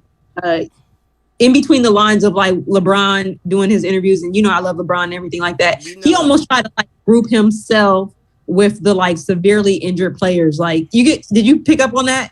Not saying he wasn't injured because he did have that ankle injury, but it was like he's putting himself with the ADs, the Kawhis, everybody, the people really out for the count. You know what I'm saying? Yeah. Dude, you can still kind of play. I don't feel like you should be grouping yourself with the severely injured players. And I love you, LeBron. If you ever see this, please don't take it personal. But the flip side is, and I had this as an inadvertent thought on our show, 2 weeks ago, Cliff. The whole reason they lost is because he's got to get on that promo tour for Space Jam 2. Don't say that. Now, I think I agree. Nothing would have been better for Space Jam than a damn championship. No, so right. All right. So let me rephrase it. He realized they weren't going to win a title, right? So he said, "Fuck this noise. Let's just go. I'm gonna go promote Space Jam 2." Right. I think I agree with that. Like you said, that movie looks like it needs the help. And I think I agree with that as well, sir. I haven't seen the previews yet, but I'm gonna go see it just off the strength of. Yeah, I'm a support. Am I gonna go see it? Is it coming out on Max or is it on Max? It's day and day. Okay, well, I'll watch it on Max. I'm not going. Is it the $30? Is it the 30? Disney Plus is the only one that does that. Okay, because I was gonna have to wait. Sorry. Right. I can't do the 30. I can't do the 30. I feel you. I'll wait till they get the bootleg. What you say, Pop? I'll wait till they get the bootleg. Well, HBO Max now, baby. All you need is a login. Well, I can't give you it. I'm on somebody else's login. So. Oh, it's on HBO Max. Coming on HBO Max. Yeah. Okay. Then I'll be able to watch it. I'm good. Then I'll be watching. I'm gonna watch it. I just don't know. I don't. Do they get the same? Is it the same kind of numbers that they get from a view on HBO Max as opposed to a ticket sale at the box office? So what I would say is it's different in the sense that one, HBO Max got rid of, when they started doing day and date, they got rid of their free trial. So you can't do a free trial anymore. Okay. So what they're banking on, one, from the standpoint of they don't share any revenue when it comes to something on HBO Max. They get the subscriber fee and that's about it. Their hope is that you stay on as a subscriber And even if they're, making $6 versus the 10 that they were making if it was in a theater, okay, it balances out because I see that marketing degree working for you, baby. I see that marketing degree working. That's actually what's interesting with the Disney Plus model, where they're charging a subscription and then they're still charging you $30 to get access to the better shit. So no, them Nazis.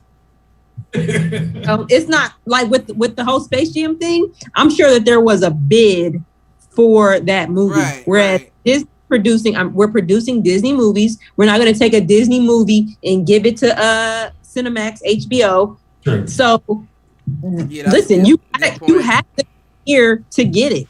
Whereas if it's a Paramount movie, they basically, okay, are we sending this to Netflix? We sending this to Hulu? We sending this to Prime? Like they have a ton of. Yeah, and the flip side is right now, that's also why you see everybody has their own platform now. Right. And we talked about that too on Do Fools Agree, where we said you're gonna see a lot more production studios pop up with their own platforms. Now you got a Universal app and all this bullshit. I'm telling you, it's the Paramount Plus. Right. Or to be honest with you, I don't know if they will go that route, because I think that the way that they're setting the deals up, it's not like, hey, take this movie and then pay me based off of the views you get. It's like, no, we're automatically hit or no hit. We're automatically getting this lump sum of money. So if it costs us $10 million to make this movie, then Netflix is going to go ahead and we're going to drop you $30 million for this movie. We don't know if it's a hit or not. Like Coming to America.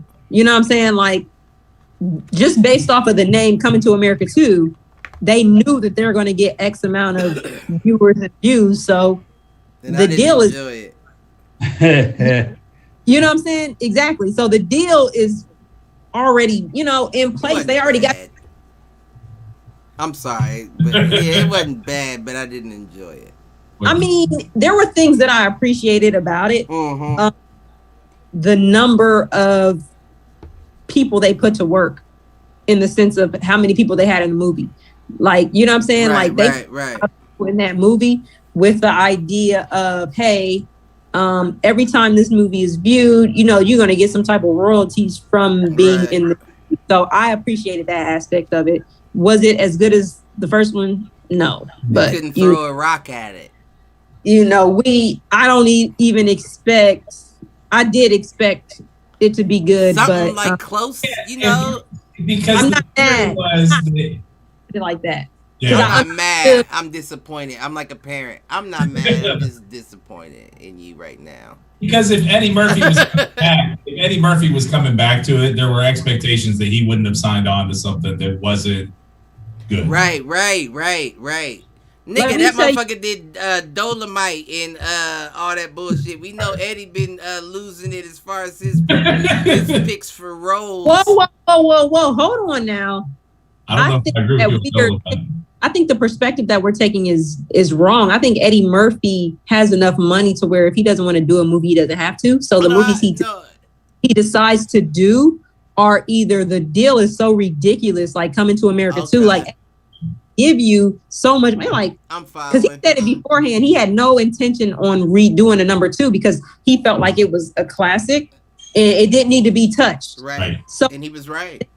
Offer him the money they had to offer him was so ridiculous for him to come back and do it. And I'm gonna get back to that here in a moment. But what I was saying before, like him doing Dolomite, that was strictly based off of him growing up in an era where Dolomite was relevant retell that story. He's at a point where he doesn't do things for money necessarily. He's doing it because he enjoys doing something different in the story. He will. I like Dolomite. He was no, it wasn't bad. It wasn't bad. It just wasn't. It wasn't something that I would have.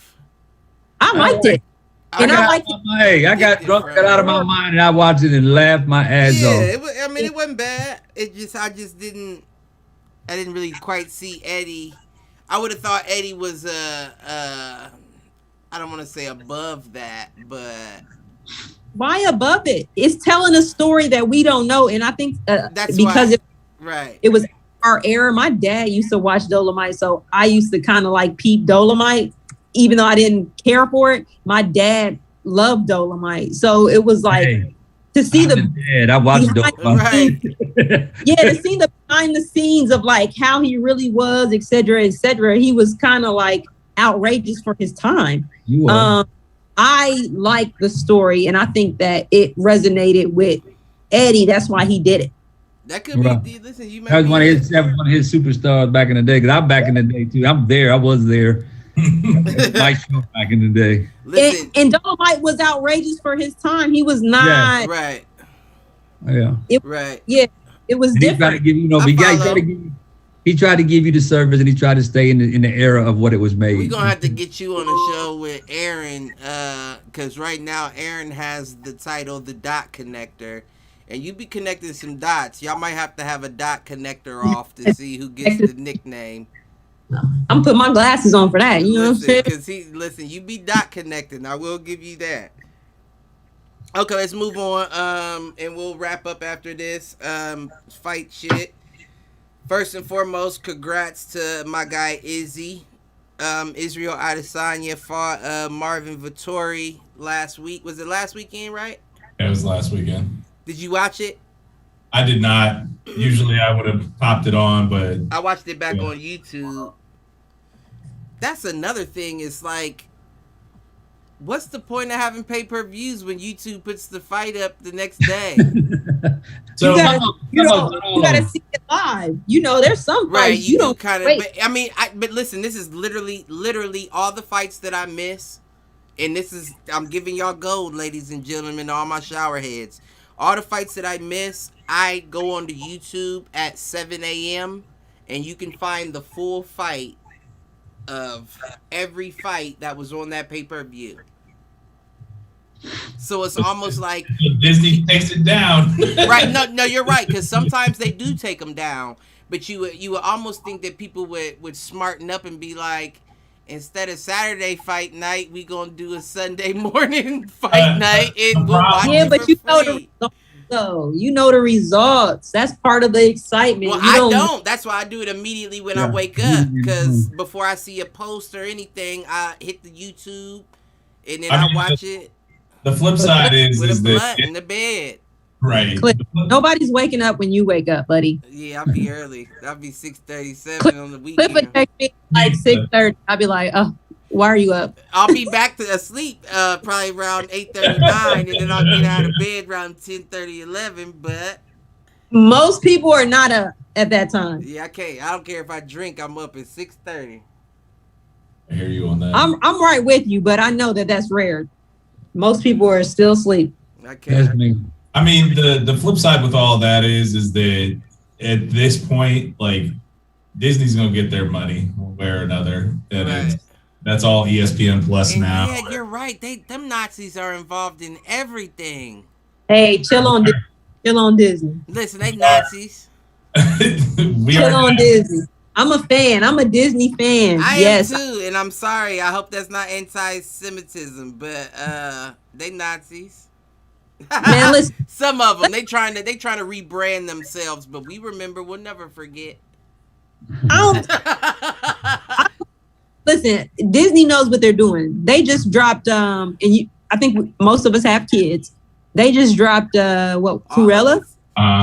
But that was a $30 one. Yeah, Carter wanted to see that too. I don't got $30 for this, and I am willing to pay the $30. I mean, I would. I wouldn't myself, but I would with me and my daughter. But not for Space Jam? Is that what I just heard? Well, you say what? The reason why I would pay that is because Carmen said she wanted to see it. I hear you. And I saw it, and I was kind of interested. I'm not going to act like I wasn't interested myself. I mean, we dropped the $30 on Raya, or Raya, or whatnot. Oh, we did too. I know that, but what is that? Disney knows that we'll do anything for our kids and part ourselves, because part of me wanted to see those movies as well, but mainly for the kids. Right. But Disney knows that. Well, and on top of that, they have by far the best bundled suite when it comes to that stuff. You can get a bundle for Disney Plus, for ESPN Plus, and for Hulu for cheaper than you can get Netflix by itself, damn near. Yeah. I said what HBO Max. they are smart by streaming it one show a week. Yeah, dropping it Yeah. instead of doing like the binge drop. Yeah, because you drop the whole thing. Once I watch the whole thing, I'm Prime. I watch the whole thing, then I cut you off. The problem. Oh, you do that? I do that with certain subscriptions in certain shows. If the show come back, I buy it back. Right. Goodbye. Certain subscriptions. I don't cut off my Prime. Yeah, I can't cut off my Prime. You know how much Amazon helps run my business, and they don't even know it. I be needing shirts and all that. Send them. So the mentality with doing the binge versus the weekly is that if you do the binge, you can capture like that zeitgeist moment where if it drops, you can dominate the conversation. I'm a binger. When you do a week long or every I watch them one after another. I'm a binger. I got it. I'm the type of person that'll wait and let them stack up before I even start to watch because I hate tuning in every week. Yeah, I can't do the weekly no more. I mean, I can't even remember the last time I tuned in every week. Right. It's been some years. Sports. If it's not sports.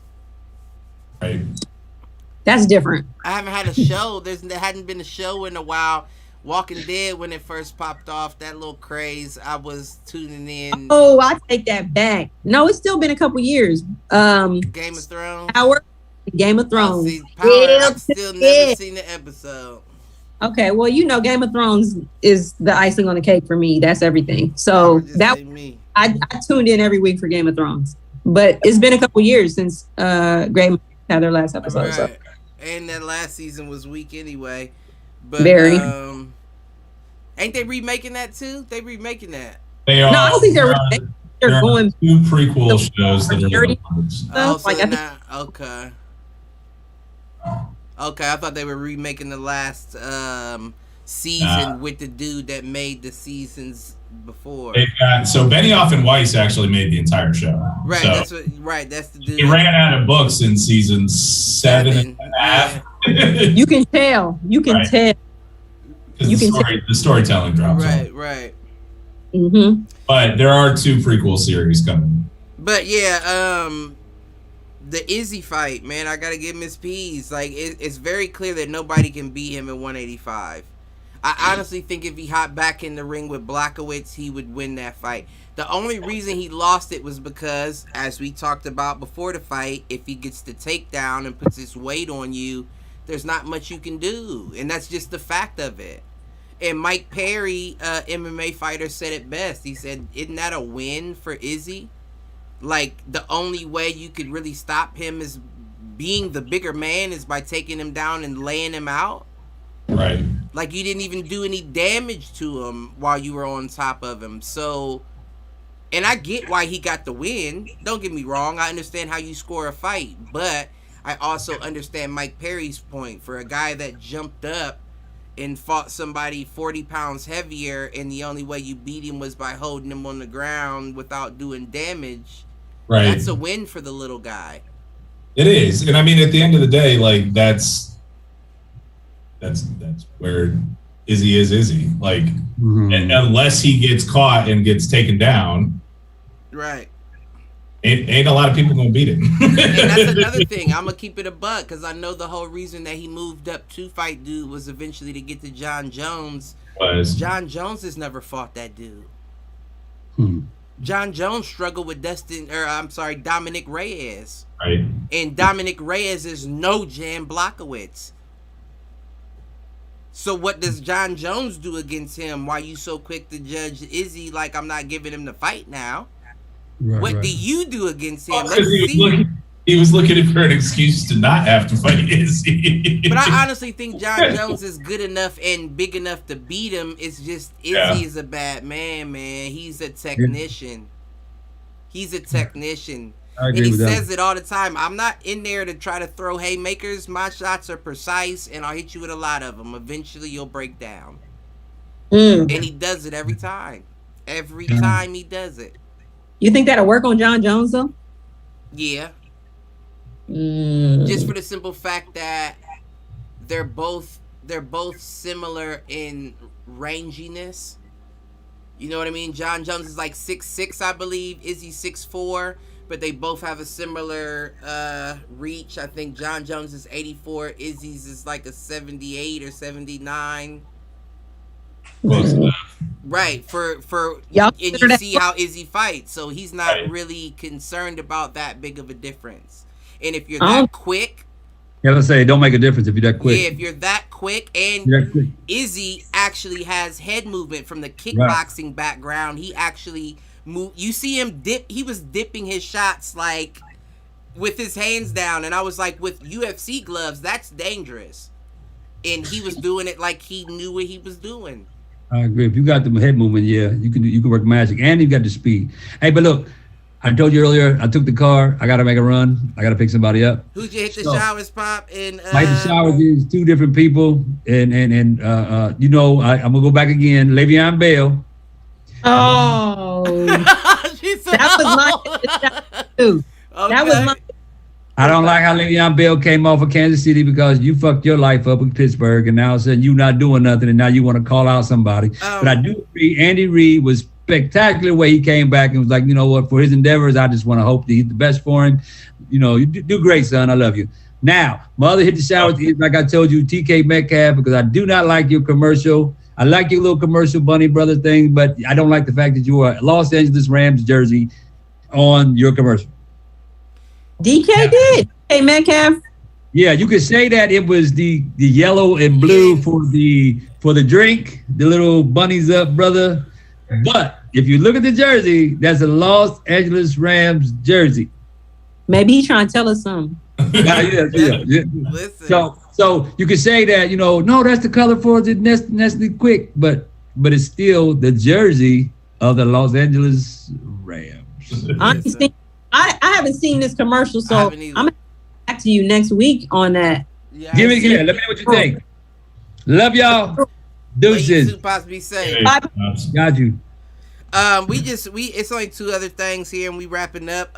One was there was supposed to be a fight tonight that we was supposed to watch together, Mike, but Teofimo Lopez, he is 3 of the 4, or is he 4? No, he's 4 of the 5 belt champion at welterweight.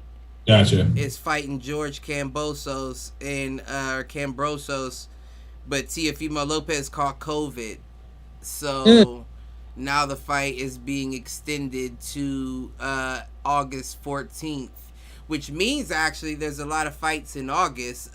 First of all, you got the Tyson Fury, Deontay Wilder, July 24th.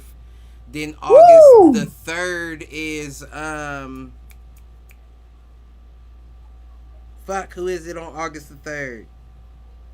I don't know. I've got ESPN pulled up, and they don't have any fight listed for the 3rd. They've got Yeah, those are pay-per-views. So Cliff, Mike, y'all come to my house for the Deontay Wilder fight on the 24th.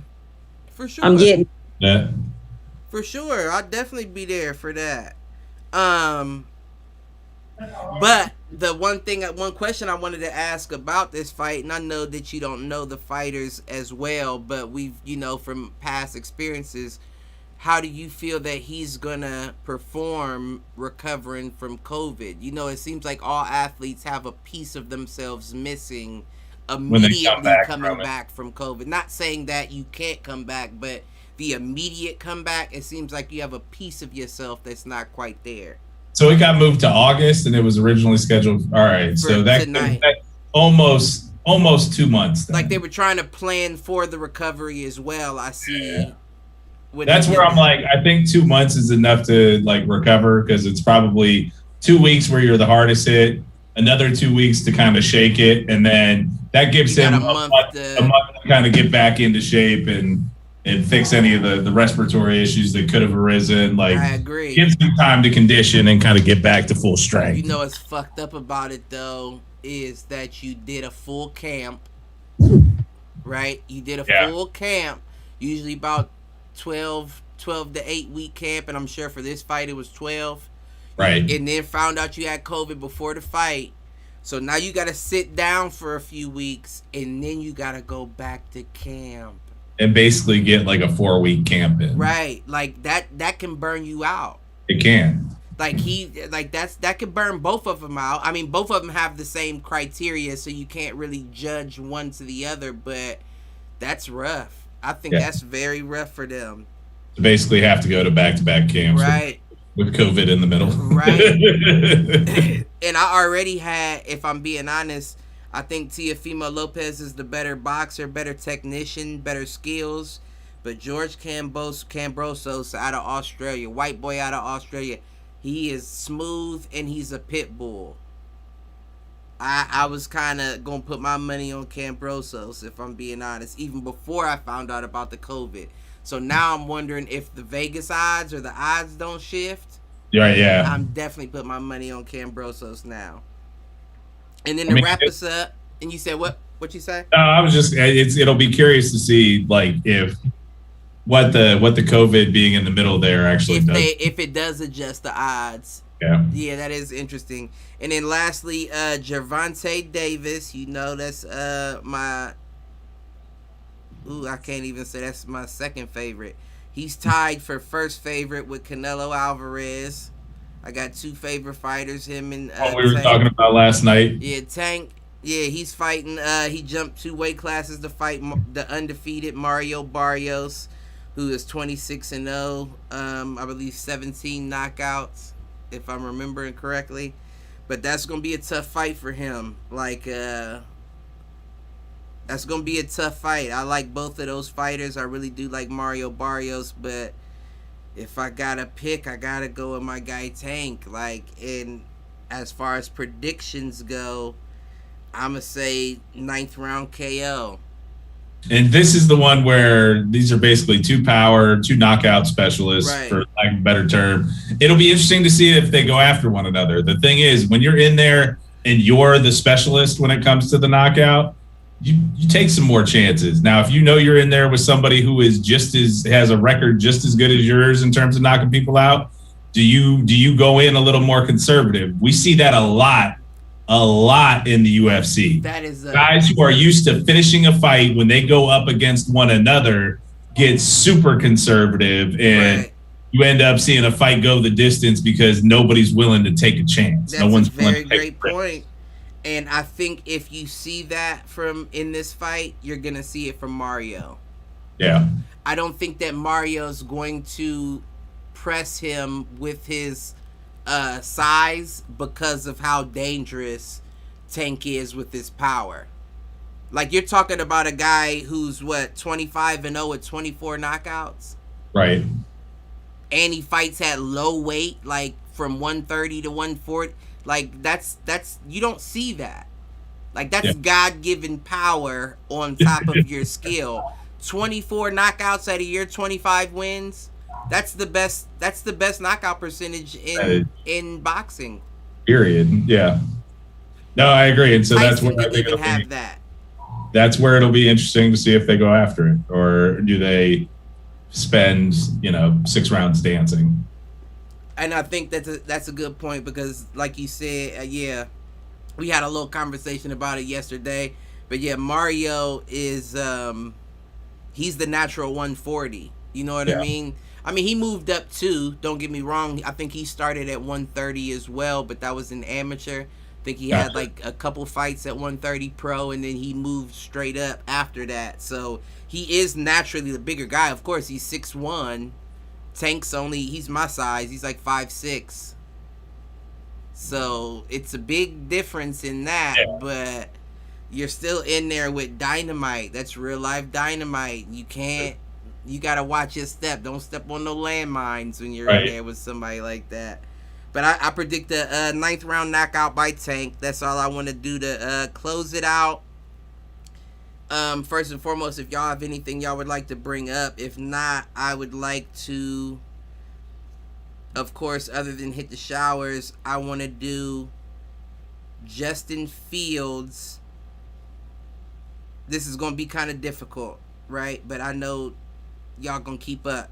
So, Justin Fields' record of how many games you see him playing, right?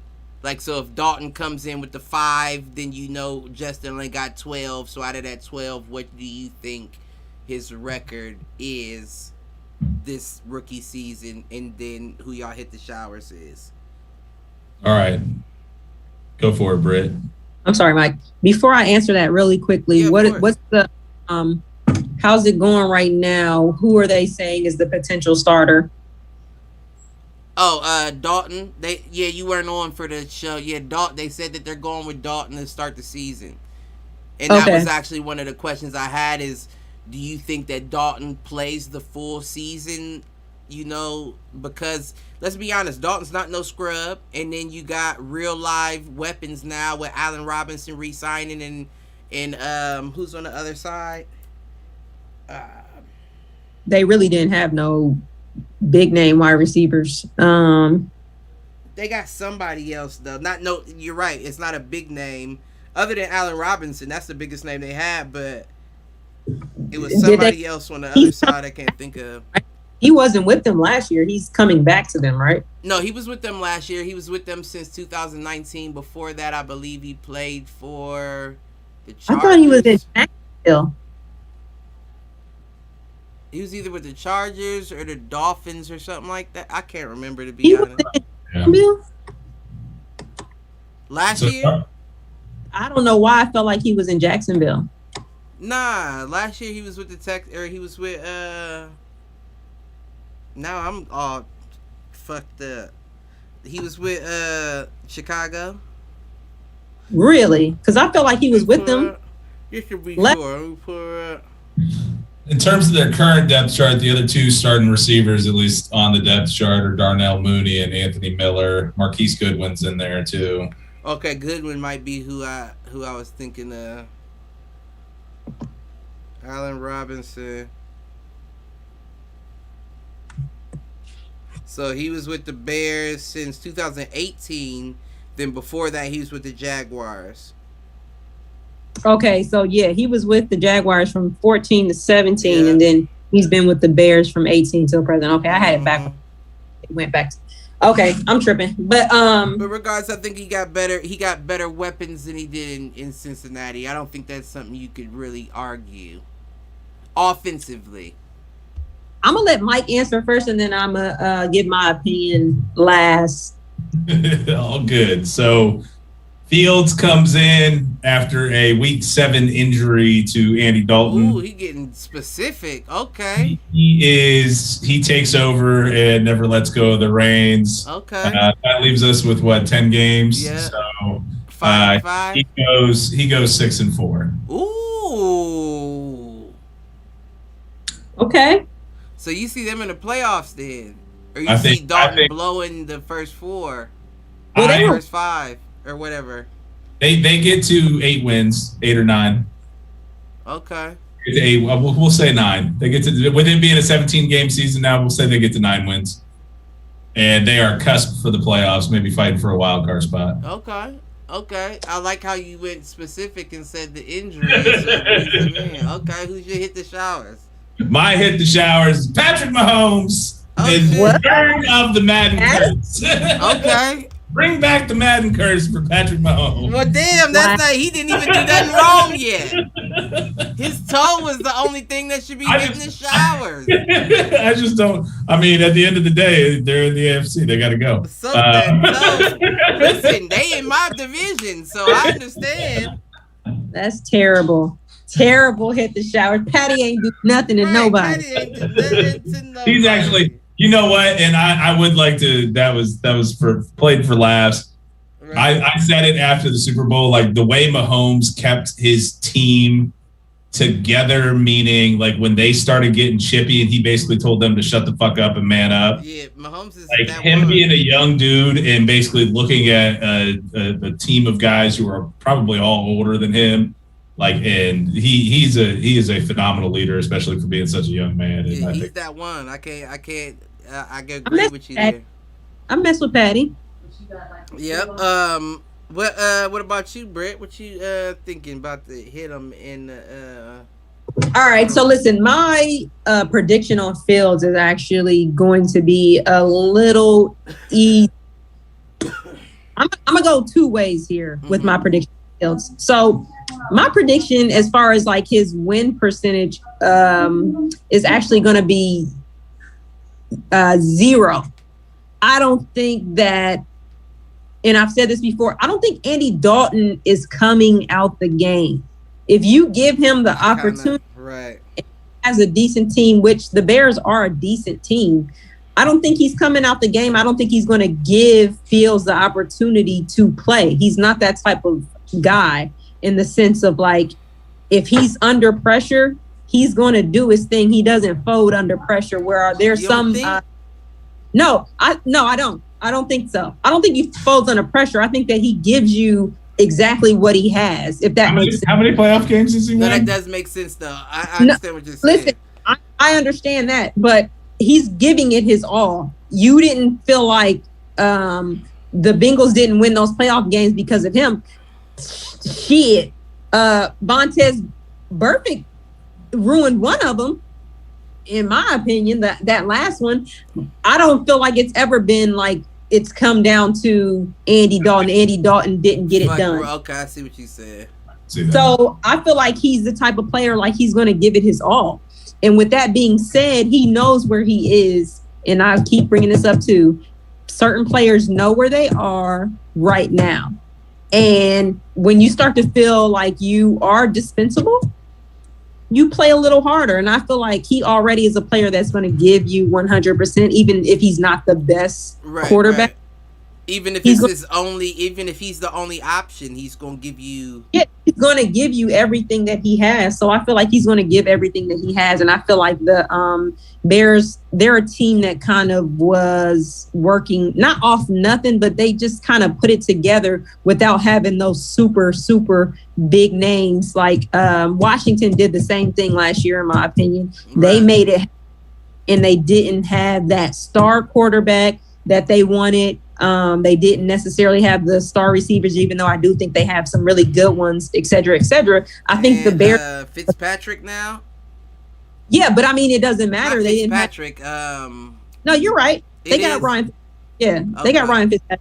But I'm just saying, like, I put the Bears in the same category as far as they're just a good team. They have good players in good place, in good positions to where he really, as long as he goes in and he's himself and gives it 100%, I don't see him coming out the game. The only way, and this is where I say I'm going two roads here, the only way Fields comes in is they try to game 7 injury. 7 when he gets hurt. Well, no, I wasn't even okay. If they just so happen to not be winning. So if they have a losing record where they got like 2 or 3 wins and they're halfway past the season, they're going to put Fields in because they want to go ahead and get reps. Get him some the way that I see him getting reps is if they are just in a losing position. I think that Andy Dalton will hold it down. I don't think that they will end up pulling him because of the fact that he's not the best, but he is going to give 110%. Okay. I might can hop on board. He's going to maintain, basically. If the Titanic's sinking and your boat was a life raft and they said women and children, but we got room for one nigga, I might hop on board.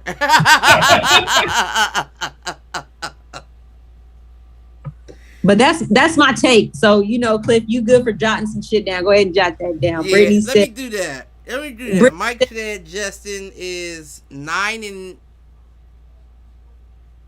Justin goes 6-4 after Dalton gets hurt week 7. 6-4, okay. After injury.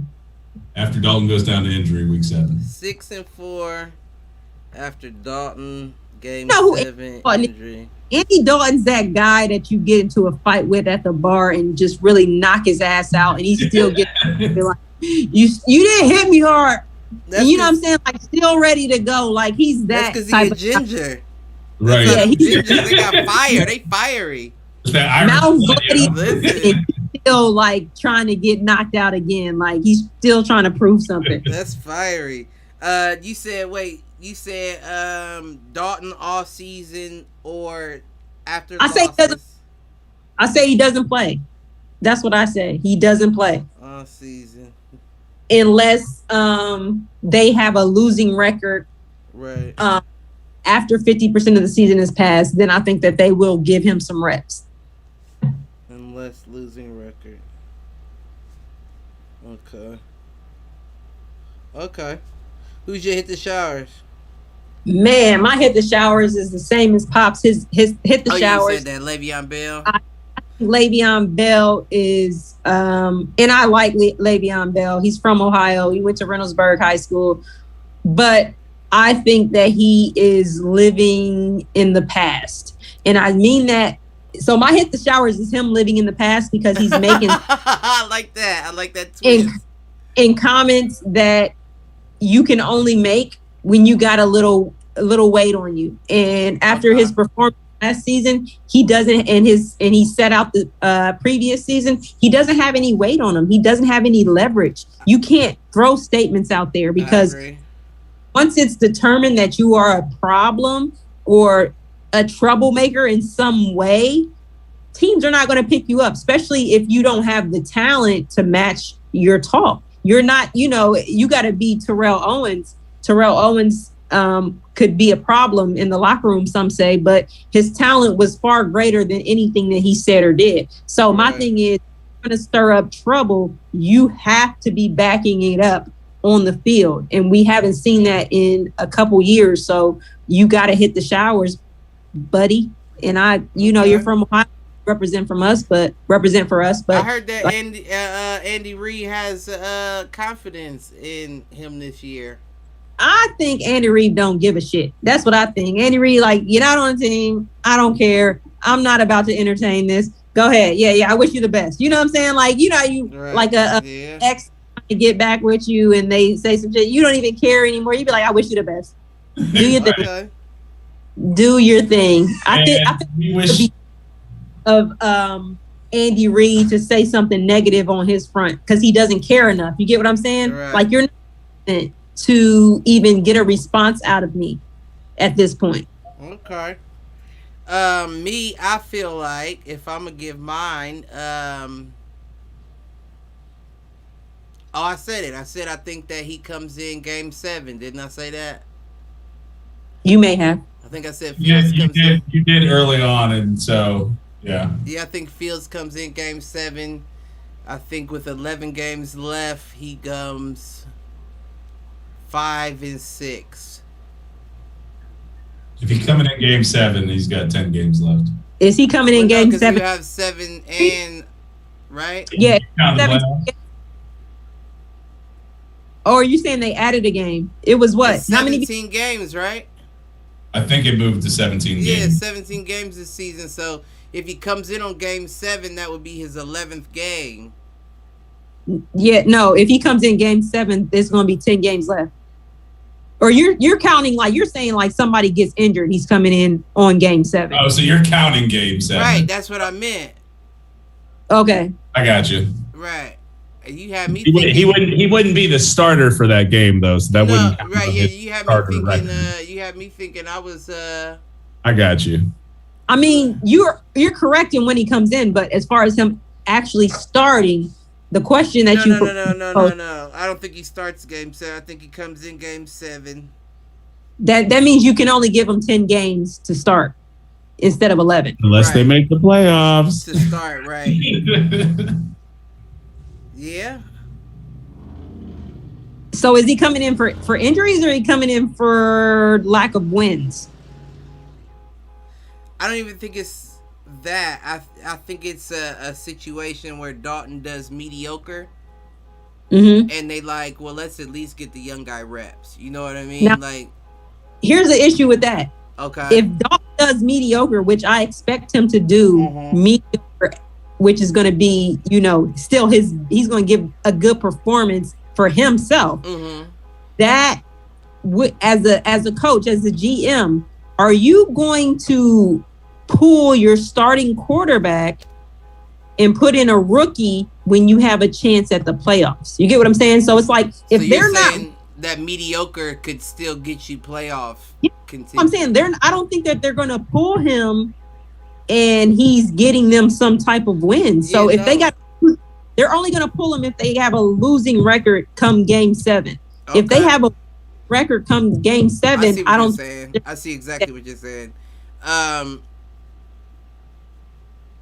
I don't know. I just see him coming in Game 7. I don't know how, by what means.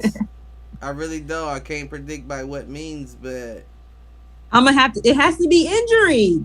You're not putting him in game 7. If they're 5-2, he's not coming in. Even if Andy is not producing at a high level, I'm not putting him. no! Before I said game 6, that's why I'm saying 7 games. Before at the beginning of the show, I said he goes 6. Dalton plays 6 games. That's why I'm on 7. Okay, I knew something. So that's why you're saying he's starting game 7 then. Yeah. He's starting game 7 against Tampa Bay. Yeah. So you're also saying that either so Andy gets injured in game 6 or their record is 2-4. Ooh, that's a good. That I wasn't thinking that far. I see where you're getting at. Yeah, no, I'm going with. I'm not gonna go with flat out injury. I'm gonna go with not well enough to play. But you're not gonna make that change though. You get what I'm saying? You Like, still wouldn't make that change if Dalton wasn't 100%. what do you got? I COVID? need Dalton 100% if I'm gonna start him. If he's not 100%, I'm willing to roll the dice on Fields. So he got an ankle injury. He got a LeBron injury. Right. Yeah. Right. Okay. He got an ankle injury. Okay. I don't know. That's a hard one. At that, like for me, it all comes down to record. So depending if they're like 3-4, maybe 4-3, I don't know, anything winning, I'm sticking with the same guy.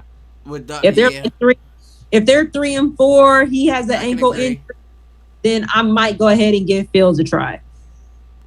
I can agree. I'll agree with that. And then my hit the showers, I gotta give it to ESPN.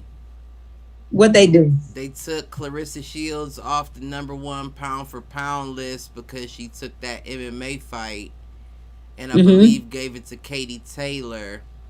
But that doesn't really make sense to me because Clarissa is the only American 2-time gold medalist in boxing and is undefeated by a far stretch. Not saying that Katie Taylor isn't undefeated, but you don't have the amateur accolade she has. And I kind of look at it as a cop-out. You know what I mean? Like, let's find a way to give it to her, and we're going to do that because you went to MMA. That's a hard one because my thing is like you almost need to, that's when you got to have a Q&A with ESPN. Like, what are you guys saying exactly? Are you saying that you don't consider her a boxer because her latest victory is MMA? Well, no, what pound are you for saying? pound. Like, pound for pound is saying, like, you're the best. So pound for pound is supposed that why Floyd Mayweather was the top of pound for pound is saying that based on skills, if you were to take that best heavyweight fighter and put him at the same weight class as Floyd Mayweather or vice versa, give Floyd Mayweather enough to be a heavyweight, would they still beat that person? And Floyd Mayweather always got #1 pound for pound because they were saying he was best at any weight class. No one, if you put him at any weight class, no one would be able to take him. I honestly feel like it's the exact same with Clarissa Shields. The only difference is they've been asking for that Katie Taylor fight for a while, and she did go to MMA, so I feel like they did that to spite her. Like, you have a available fight in boxing, but you chose to go the MMA route, so we'll give it to her because she's still here instead of giving it to you. That also sets up the storyline for when she comes back and does exactly. Because listen, if she comes back to boxing, she already announced her next fight is still going to be MMA. But if she comes back to boxing and beats Katie Taylor and then goes back to MMA and beats Amanda Nunes, oh, she's by far the baddest motherfucker alive. Can I say something? Not even male or female. Baddest motherfucker alive. I know y'all not gonna like this, but she ain't gonna beat Amanda. She ain't gonna do it. You know what I'm saying? She said she ain't gonna do it. I think it depends on what kind of Amanda comes into the ring. I think Amanda has ego and thinks that I'll still trade with you standing up, and that'll be your downfall. I could see that. I can see that absolutely being the case. Yeah, like I you're need just odds because you box, you're in my cage. I'll bang with you, and then you in there with a real boxer with 4 ounce gloves. That's like pink, pink, pink, pink, pink, pink, and you're like, oh shit, this ain't Ronda Rousey. I need odds on I that. need to take this bitch down and choke her out. You need I need odds. odds. I wish I 'Cause could give you odds. I- I'm giving. If I'm throwing the odds out, it's close. It would be Clarissa Shields 2-1. You know what? I don't even. No, I if don't I'm even. giving odds, I would give it to Nunes being the higher, but I don't know how it works, but I'm gonna put $100 on Nunes. I need to know how much I'm getting back when she wins. oh no, you probably wouldn't get much back. Being honest, if I'm giving you the odds that they'll probably give you, it'd probably be at least 10-1. So you bet 100, you'd probably get 10, 15 back. Boo! Right now, if you bet on Clarissa at 10-1 can't and you bet do 100, it. you're getting 1,000 back. I can't do it. I'm with Nunes. What up, I'm Di? sorry. Now, if it's boxing, that's a different story. When it comes to UFC, I don't think she's gonna be able to beat Nunes, It's but tough. I'm here for it. Like Yeah. I would be excited to fight. That is gonna be tough. That's gonna be tough either way. I get it. Her ground game was awful too, that first fight. But that's to be Yeah. expected. You got a boxer. I seen it. I seen She was the calm though. She was calm. I seen the weakness. You ain't gonna be calm when you in the With a octagon. lying No. like Amanda. Mm. You don't get the opportunity to be calm. Mm. And I seen weakness in her fight, and I can don't see think that. is ready for Amanda. I don't think that. I don't No, it's think gonna she. take a while. It's gonna take a while. It's gonna take years. It's gonna take at least Okay. 2 years for she's Maybe ready to. Maybe by then. But yeah, I can see her taking it. But other than that, does anybody have anything to take us out with? Oh, I think we should just go out. You know, I don't know what everybody's predictions has been lately, but with the shakeup as far as Talking about NBA, NBA and how things are going, injuries, et cetera, et cetera. Clippers take it all at the moment. Okay, Clippers, what you got, Mike? I'd actually go the Clippers as well.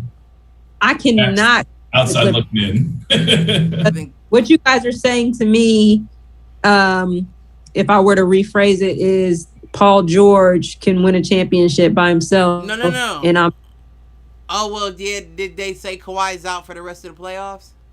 I mean, I don't know that official word has come back, but they're saying it's an ACL tear. Well, I heard it wasn't an ACL tear and it was a knee sprain. Well, so I heard they thought it was an ACL tear and it turned out to be a knee sprain. But if it is an ACL tear, we can guarantee Paul George has to win that himself. right. So if my thing is, if Kawhi is out, it's a no for the Clippers. Well, Terrence Mann dropped 39 to get him that win over Utah. I'm not saying that he's consistent, but I'm saying that if you give that man the opportunity, he will make some shit happen. Oh yeah, I'm not. And they don't always give him the opportunity. They kind of play him like a Lou Williams. Like they bring him off the bench and hope he gets hot. Like no, let that man cook for a minute. Listen, that's all good. He's going to cook. He's going to have games that he cooks. But in the NBA, you're talking about a 7-game series. So the best team always wins. So what you're able to do in one game is not going to be enough. That's the thing. Like it's not. Beat him. Yeah. I think the Suns also depends on when Chris Paul comes back. Without Kawhi. Yeah, I think the Suns can beat them without Kawhi. I agree. And however, with Kawhi, I do not think the Suns can beat them. So with Kawhi, I'm going with the Clippers. My bad, Lakers. Right. You know that's what I wish was there. Yeah, shut up. Ain't no Lakers. With They gone. I wish they were though, but I'm going going. Get Lillard next year. That would be a great fit. I'm going with the Clippers in the Western Conference Finals. Now, this is all. I'm gonna give two outcomes here. Right. No threes or the best two players on the court. It's gonna be Nets all day. Well, That's if my Kyrie come back. Yeah, so if you got if the two best players are healthy and on the court, it's the Nets for They me. can't do it with Harden and Yeah, Kevin Durant. Harden, listen, they just got Harden. You know how like the NFL, they have games where somebody's injured and they still put him. Andy Dalton and Derek Carr. Man, you're You crazy do as great hell. through the season, and when the pressure is on, you fold like a bag of fucking That's brown not paper bag. when he was in Houston and they were making it to the finals. He didn't fold. He produced. The rest of the team wasn't producing. You've never seen him not produce in the last. And when he's in the actual playoffs in the last 5 years, he's always produced. I don't know if I can agree. But the surrounding team, again, the last time he was in the playoffs, he was with Houston. They were on their way to the Western Conference Finals or were they in the Western Conference Finals? I think they were in the Western Conference. Yeah, with Houston. When he had Chris Paul got injured, and that ruined their chances. Okay, I don't think that might have been the finals. He was producing. He's never not produced. He just has. If I agree, never not produced. That motherfucker is playoff P. Both of them have a problem producing in the playoffs. Listen, he's never not produced. He doesn't have the surrounding cast that is typically needed to win a championship in this day and age. But like I said, he's a shell of himself right now. They really just got him out there just to make sure that he's attracting attention. Right. Just a name on the floor. That's not the regular James Harden like before injury. So like I said, can't tell. Are you serious? You're not giving James no credit. He's an offensive genius. He is during the regular season. And the playoffs when he's there. I don't know if I can agree. But you can't give me an example of when he hasn't produced, though. Well, I can pull up stats, but you know what? I will pull up stats, but I'm not going to do it this episode. We'll come back next week. Yeah, or be free on the Wednesday, and we can talk all basketball. Okay. And then you can challenge the dot connector. And I would love to rip it off the back of his shirt and put it on yours. New dot connect. I'm the new. Listen. Meanwhile, whoever ends up with that title, that's what the label will be on the video. Send me your damn intro videos. Yeah, I'm gonna do mine after as soon as y'all. Entire crew. Matter of fact, stay on for 5 minutes because I got a couple quick questions and then we'll. All right. But we'll end it with this. Donovan says Harden is trash now, bro. I agree. Who said? Donovan. Yeah, Donovan, our shower head fan in the chat. He said Harden has KD and Irvin talk about doesn't have the objects on the court and Harden only has footwork. Donovan. I mean, he got a shot. He got a shot. Donovan, when have they been on the court together? This is an injury-prone team. My Cavs was the first team in the league to beat them all on the court together. How about it? Listen, my Cleveland Cavaliers. That team is dangerous. If they are all healthy, they are dangerous. And I wouldn't give them the 3. Harden's not the 2. It goes KD, Kyrie. I don't even Joe Harris. Harden. Harden's a 4. I don't want to give them numbers because, to be honest with you, if that team was healthy, you have no idea night who's going to come out and ball. Literally, if can give you 40, you don't even know who it's going to be. It would be a crapshoot. So I'm not even going to give them you're a 1, 2, or 3. Like I don't know. I don't know. Steve Nash gonna be like, I don't know who the star is today, but whoever the star is, I need you. You know, that's how I would talk. You are right. I'll give you that. Yeah, I would definitely love to have you on a Wednesday show so you can challenge the dot connector to see who got the because you've been connecting dots. But to everybody out there, especially Donovan, got your information, Mike. I need you to text it to me though. Did he give you sizes and all that too? That's a great question. I'll have my phone on me or else I'd check. I don't think there were sizes. If not, Donovan, throw me a size in the chat real quick, and I'll have that when I hop out. And then next time we'll be on is Wednesday, of course, covering the finals Well, we don't have both finals, do we? Yeah, they play tonight. The Bucks and the Nets, right? Bucks are yeah. Yeah, I think they play tonight. So, well, by Wednesday we'll know who's in the finals. That's when we'll do our basketball show. So, to all my shower heads, we love y'all. Be good or be good at it, as always.